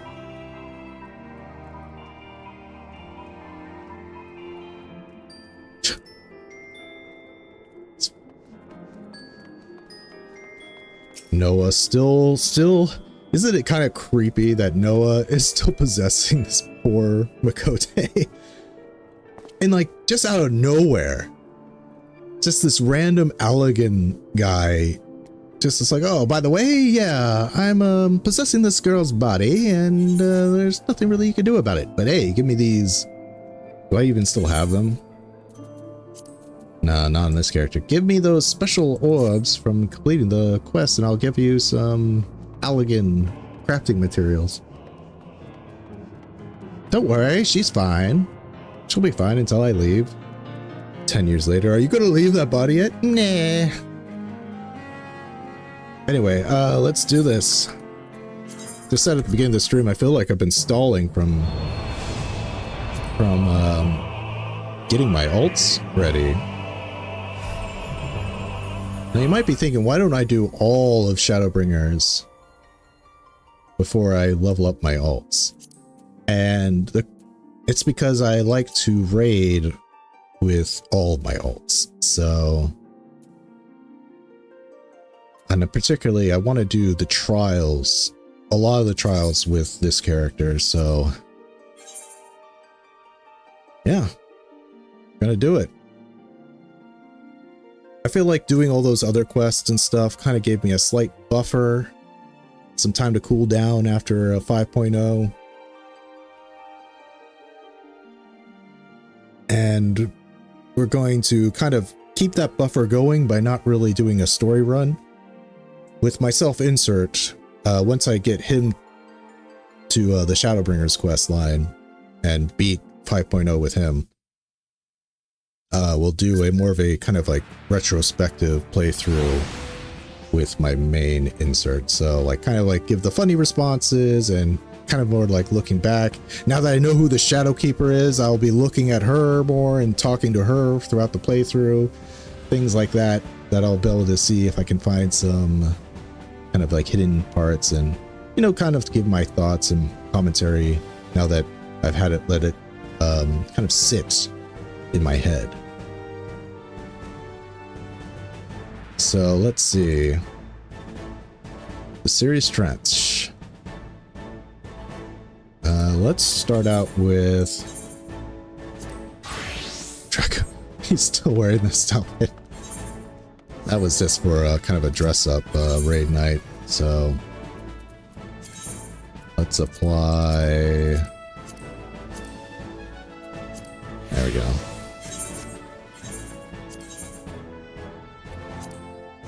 Time for the Halonic Priest to go to the first. Canonically, only Caligo probably would go to the first. I'm cooking up more storylines with adding to his lore now that I know about Sin Eaters. And now that I know about the Sundering. I mean, I know that like the Garlemald Emperor was talking about how he wants to be rejoined so that he can be on par with the Ascians and fight against them. But I didn't quite understand the true meaning of what he meant.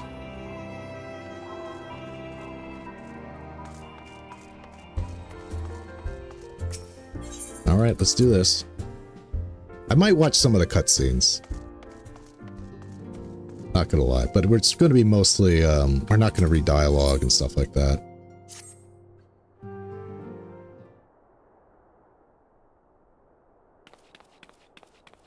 Does Ko even have the daily quests available? No, they took it down. So I'm guessing something lore-wise does happen with her. I think they took it down during the Eureka Deep Dungeon when that came out. They stopped. Yeah, I'm like, what? They stopped making her quest available, so I don't know exactly what that means.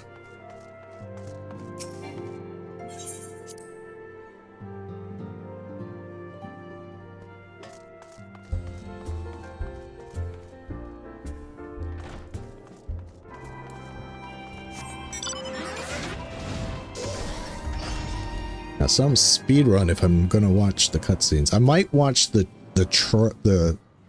one where I go to the first, because that's just a cool cutscene.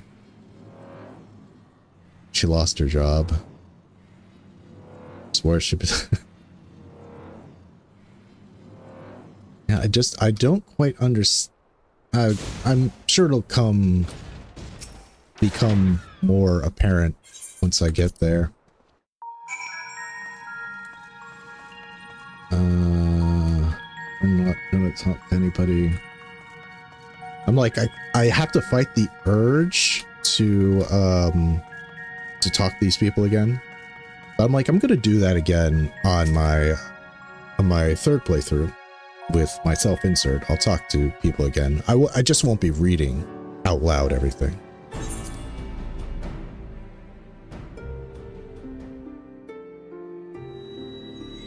Okay, I'll watch this one because this is just kind of cool.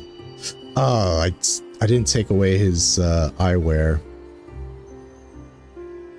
Eyewear needs to be part of glamour plates. I'm sorry, it's too freaking distract. Okay, I'm gonna cut through this because I'm too embarrassed to see that my glasses are poking through my mask here.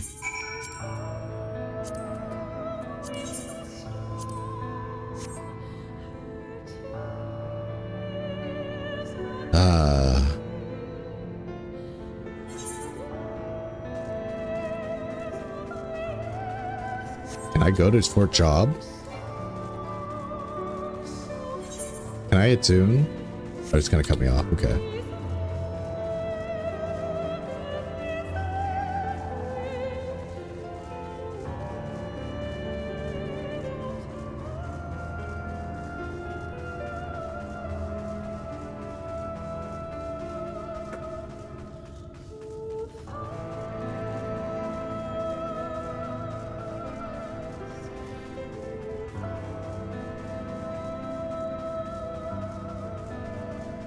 I think eyewear is new patch update, so they might have to hack into it, the existing setup.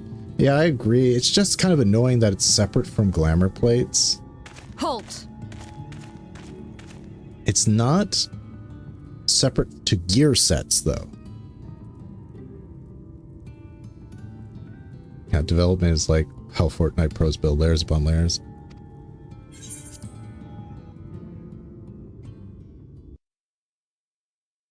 I wonder how quickly this is going to go by if I keep skipping the cutscenes.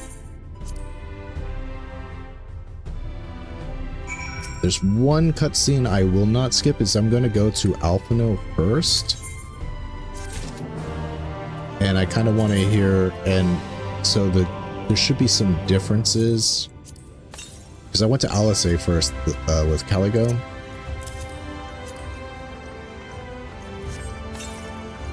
Okay. Nice. And I can dye it. Cool. That's going to go in the glamour dress server.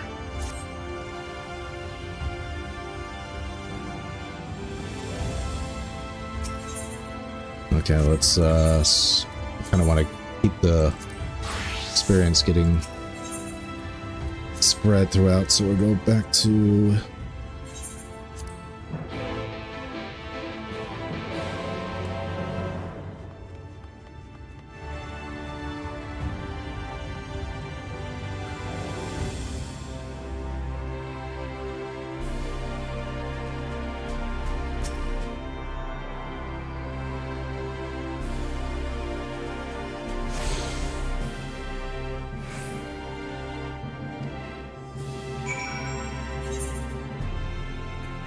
okay.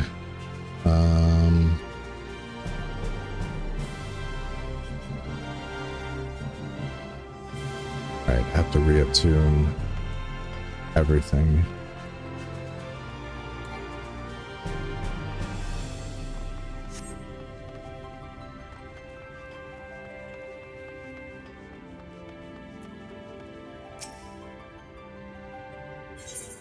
Definitely skipping this. And got to get my shards.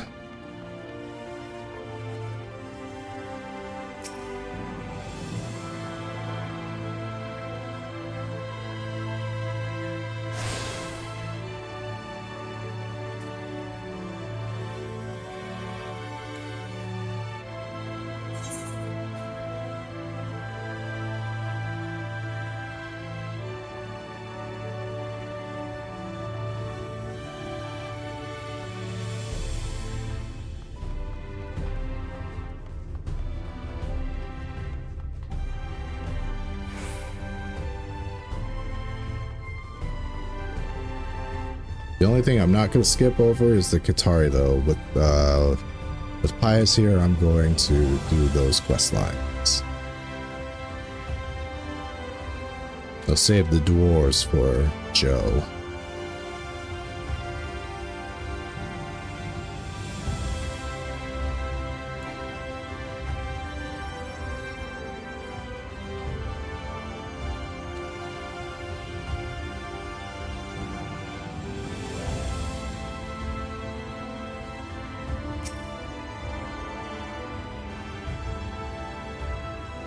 Your previous playthrough Spipple was like 19 streams of MSQ. Call it 3 hours would be like 54 hours. If it's actually 19 streams, that would be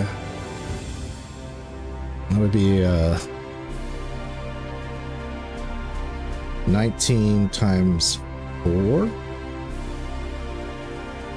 That would be, yeah, so it would be like 76 hours. Because I usually play for 4 hours, and I go on longer than I do shorter, right? So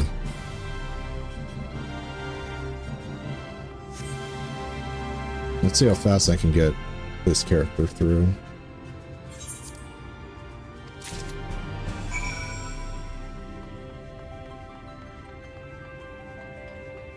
Let's jump down here.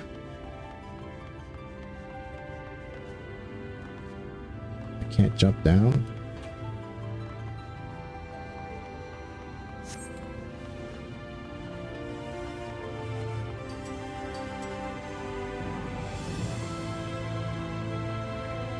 Oh yeah.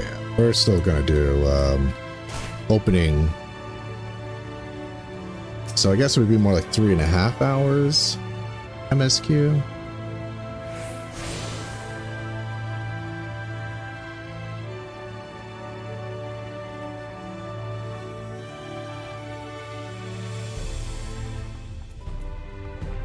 Let's get a minion out. Rudy.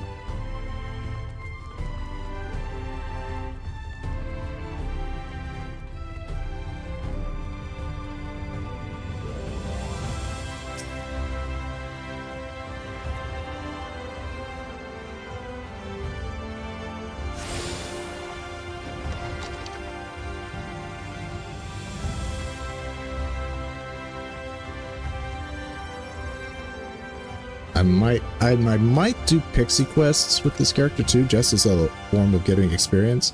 Also, I kind of want a Parksy mount for him. You know, he rides on, you'll see, like, each of my characters has a different kind of set of mounts that they ride on to kind of better fit their character. Farm animals is something this guy rides around on.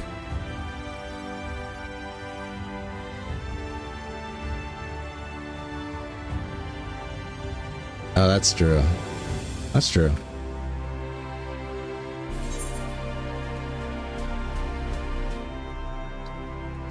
Well, that one's above me, so we'll go here.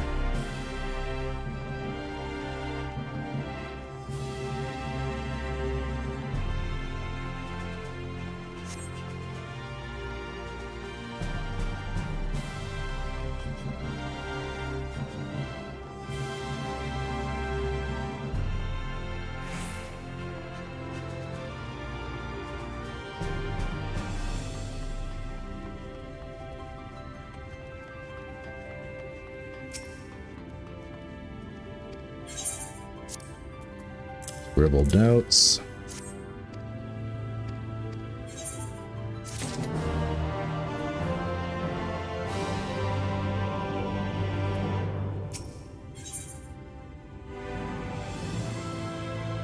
Yeah, let's keep the experience kind of getting distributed between these characters, these jobs.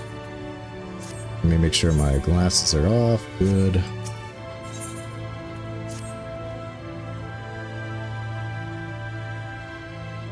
Looks like an average par for the how long to beat for the MSQ's average is 61 hours. Okay. I thought it would take a little bit longer because I like to explore and talk to everybody and things like that. So about the same.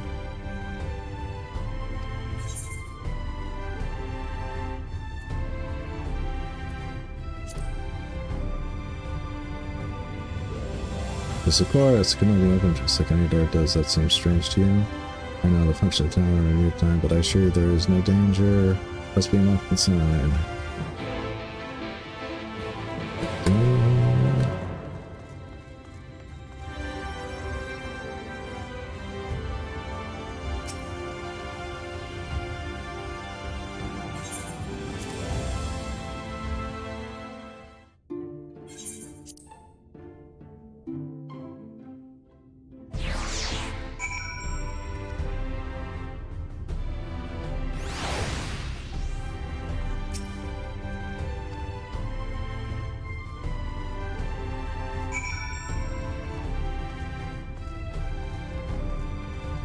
Just to make sure. I don't know if I got the shard.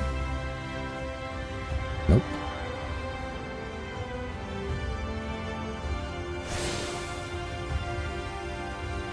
Yeah, it does change. Like, it looked a little darker.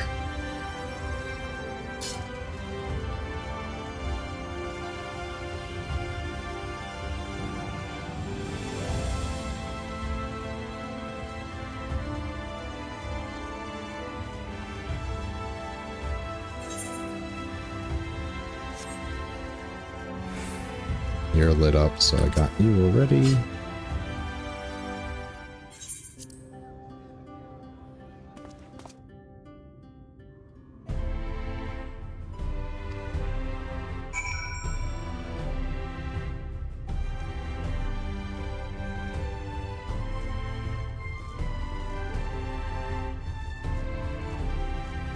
You. No. I'm gonna resist the urge of talking to her. We're gonna save that for the third playthrough. This is gonna be a focus on speed.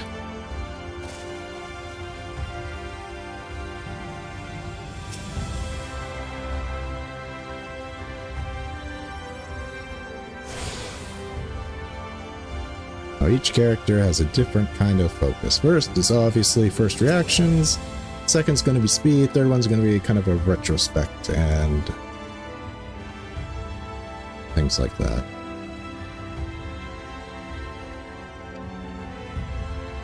Worry about it forgetting by the third playthrough? No way. No way. Are you kidding me? The Shadowkeeper reveal being that the bar wench this entire time?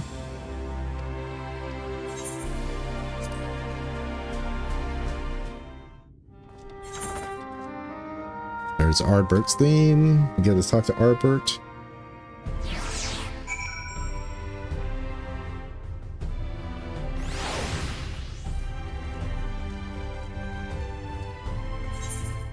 Back to the tower. And hopefully this won't take me too long to get through. I mean, Shadowbringers is a lot of exposition. Because, you know, you kind of need it. You're in a completely different world. Each one will get to 5.0, and then I will do another. I'll get my alts to the end of 5.5 after I do a, like, it's going to be. So you know how pretty much everything unlocks once you get to 5.5. I mean 5.0. Once you beat 5.0, like I can do Nier, and I can do Eden, and I think I can do Bozja. So I won't need my characters because I plan for like each different character to do a different part of the content. Like Eden is obviously Caligo. Bozja will be in the Trial series will be Pious here, and Nier will be Joe. So I won't need to level them. That's another reason why I'm leveling them up. Is because I want to do different parts of content with different characters, because I'm extremely weird. I like to have my kind of characters that I think would most likely do it as like roleplay first, as the first people that do it. So like I want Pious to fight the weapons. I don't know the lore behind the weapons, I just know that the Final Fantasy VII weapons are here, and considering he's my machinist. And also I want him to have the mechanized dragon mount. I was like, okay, he'll be my trial dude. Nier was really hard. I don't know really anything about Nier, but I figure, hey, that fashion looks pretty cool. I'll let Joe do it. Seems like kind of his style of fashion. I'm more like what I would like to wear, so I'll let Joe do Nier. And Caligo obviously is an Eden pick. Easy Eden pick. Any concern about requirements to continue quest lines?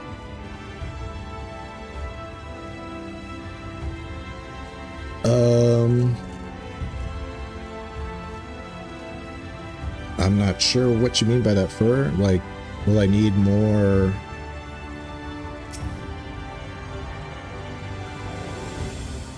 If I need to progress a little bit into the MSQ to like do something that I want to do on a different character, I will do that. But I'm pretty sure I get access to Nier, right? Some of the trials I have to progress into the MSQ, but I'm not so worried about that.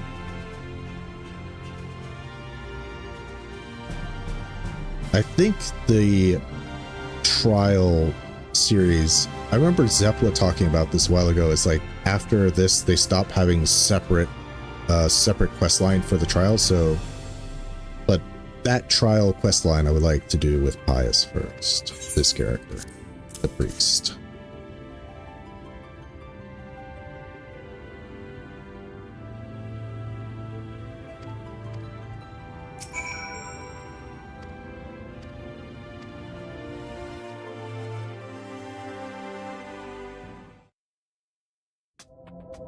Oh, did I go to Amarang first? No, I don't want to go to Amarang. No. See, this is the problem with going quick, is I'm not even paying attention. I want to go to Calusia first.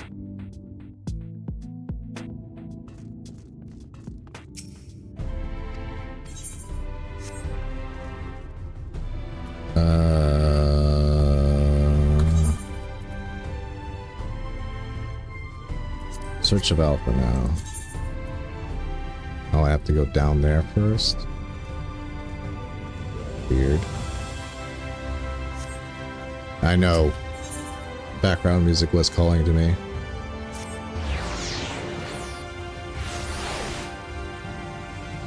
Let me just... I don't know why I put so little journal entries here. I should probably put 3, especially with Pius. Let's put search of Alpha now, we'll put that.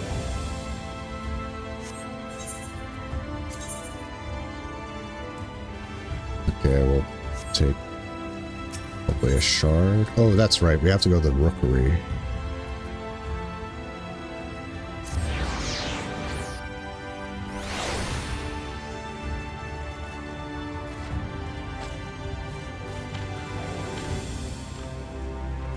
That blue quest. Oh, right, that's to unlock hunts. We will do that later.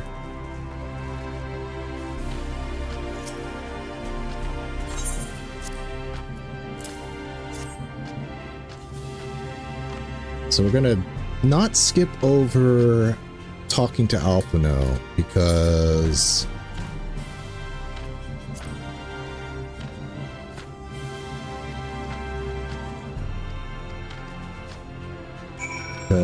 I only know Alphino when I talk to LSA first.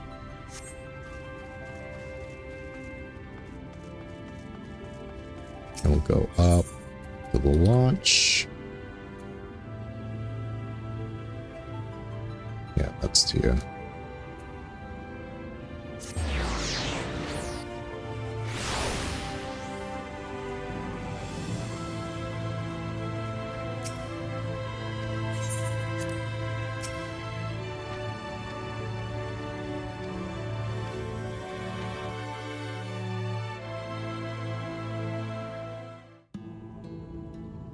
The whistling breeze. Kind of miss Everlasting Light Calusia music, to be honest.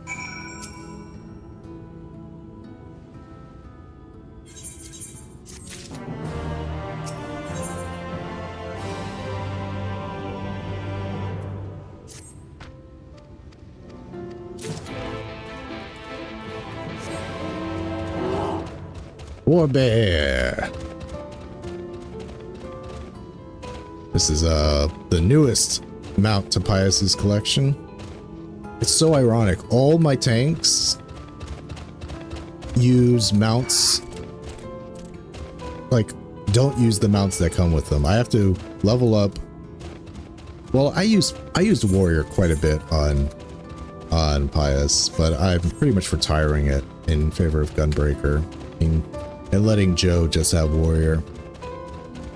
But Joe uses the Paladin mounts, he uses the Gunbreaker mounts, and he uses the Dark Knight mounts, and those are none of the classes that I plan on ever really.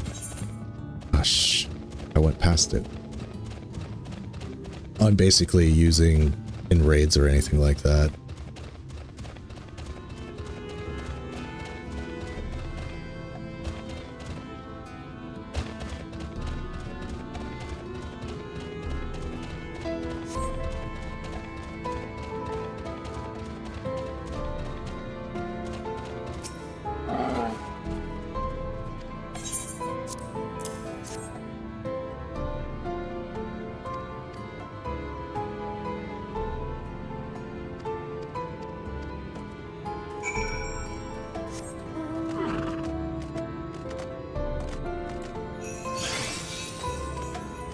Come bearing gifts.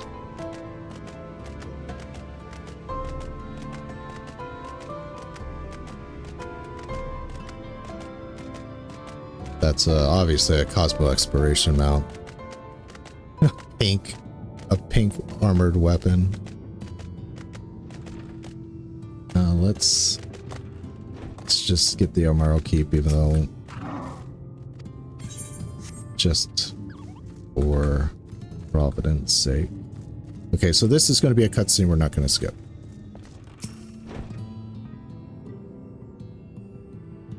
So she's going to ask me to do something first, right? And then we get the cutscene.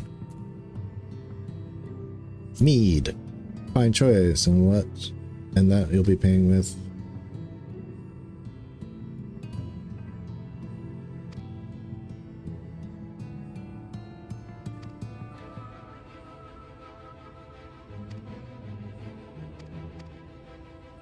Yeah, we gotta find out that everybody ditches to go to Yulmore.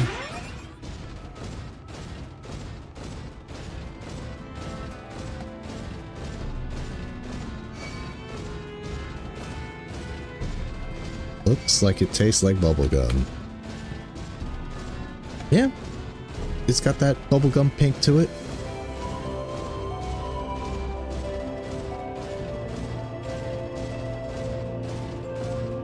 Get our fancy squared grapes here.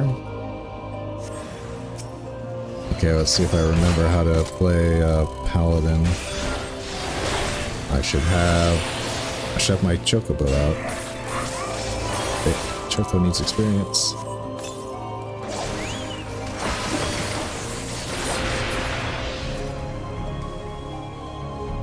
Did I say Paladin? Dragoon? Good lord. I'm all over the place right now. I have not played Dragoon in a hot minute.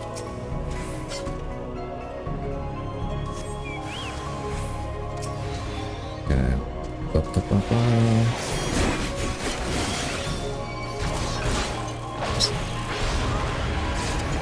I know that's not optimal rotation I'm doing, but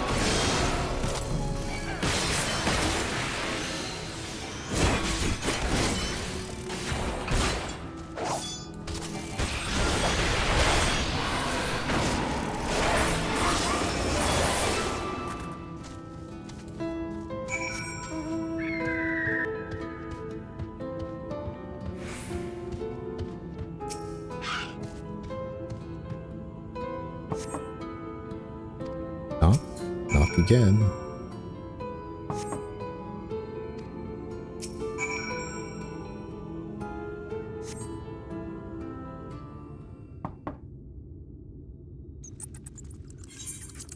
Nothing in there but mices.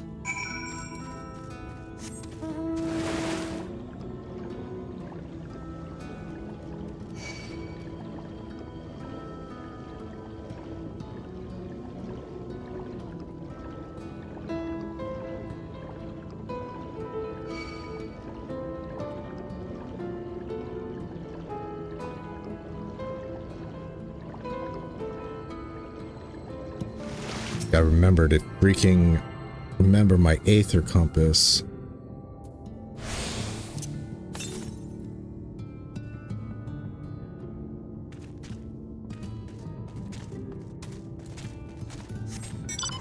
Some speed through this is. I'm forgetting to suck up the Aether. And I do not think we're going to get another MSQ to that's going to take us back here.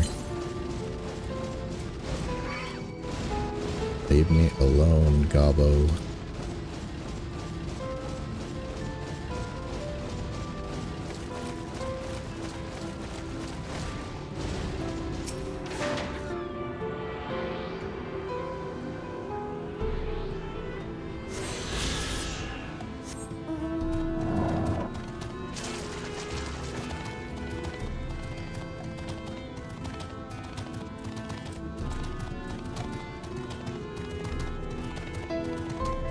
I refuse to accept that these are what the goblins look like underneath their masks. You can't just show the goblin's face like that. It's heresy of the highest order.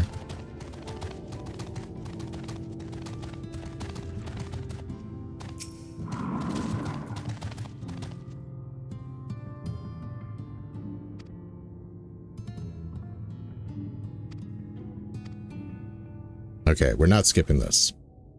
Because Alphina's gonna say something different. We won't skip Alisaie when we first introduce her either, because I think she'll probably say something different.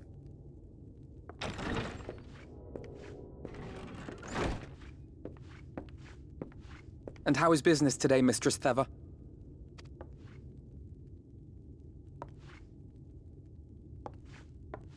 Oh, frenetic. Look, I have a new customer.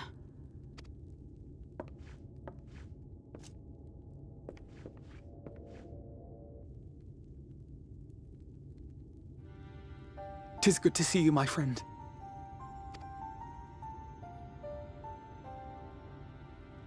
It's funny, he only has a mask on one of his, on his The bar seeds you dragoon. wanted. They should produce a better harvest than the last. But I'm What, getting the just like that? same faceless Oh, Alphino, you reaction really in are the- a dear. in the cutscenes. Well, I'd best be tidying up some of those. Okay, we're gonna just kind of plow through this a bit quick to get to Alphino's reaction.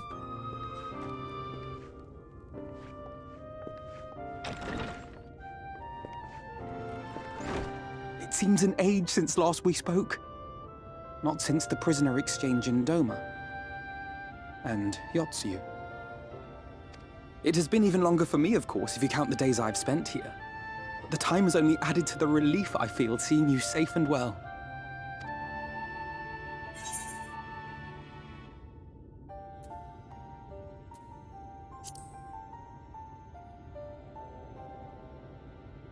Huh. Alisaie said much the same thing. I don't think I've ever had such a scolding. But I believe an exchange of news is in order. Come, tell me of your arrival and all that came before.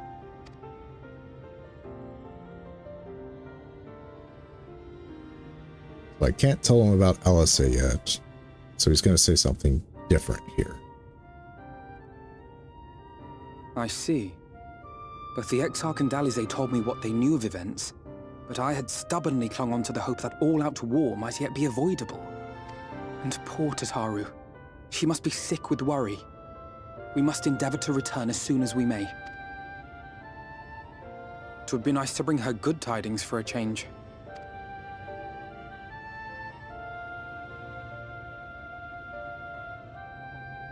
But before we bid this world farewell, we must first ensure that it is not rejoined to the source.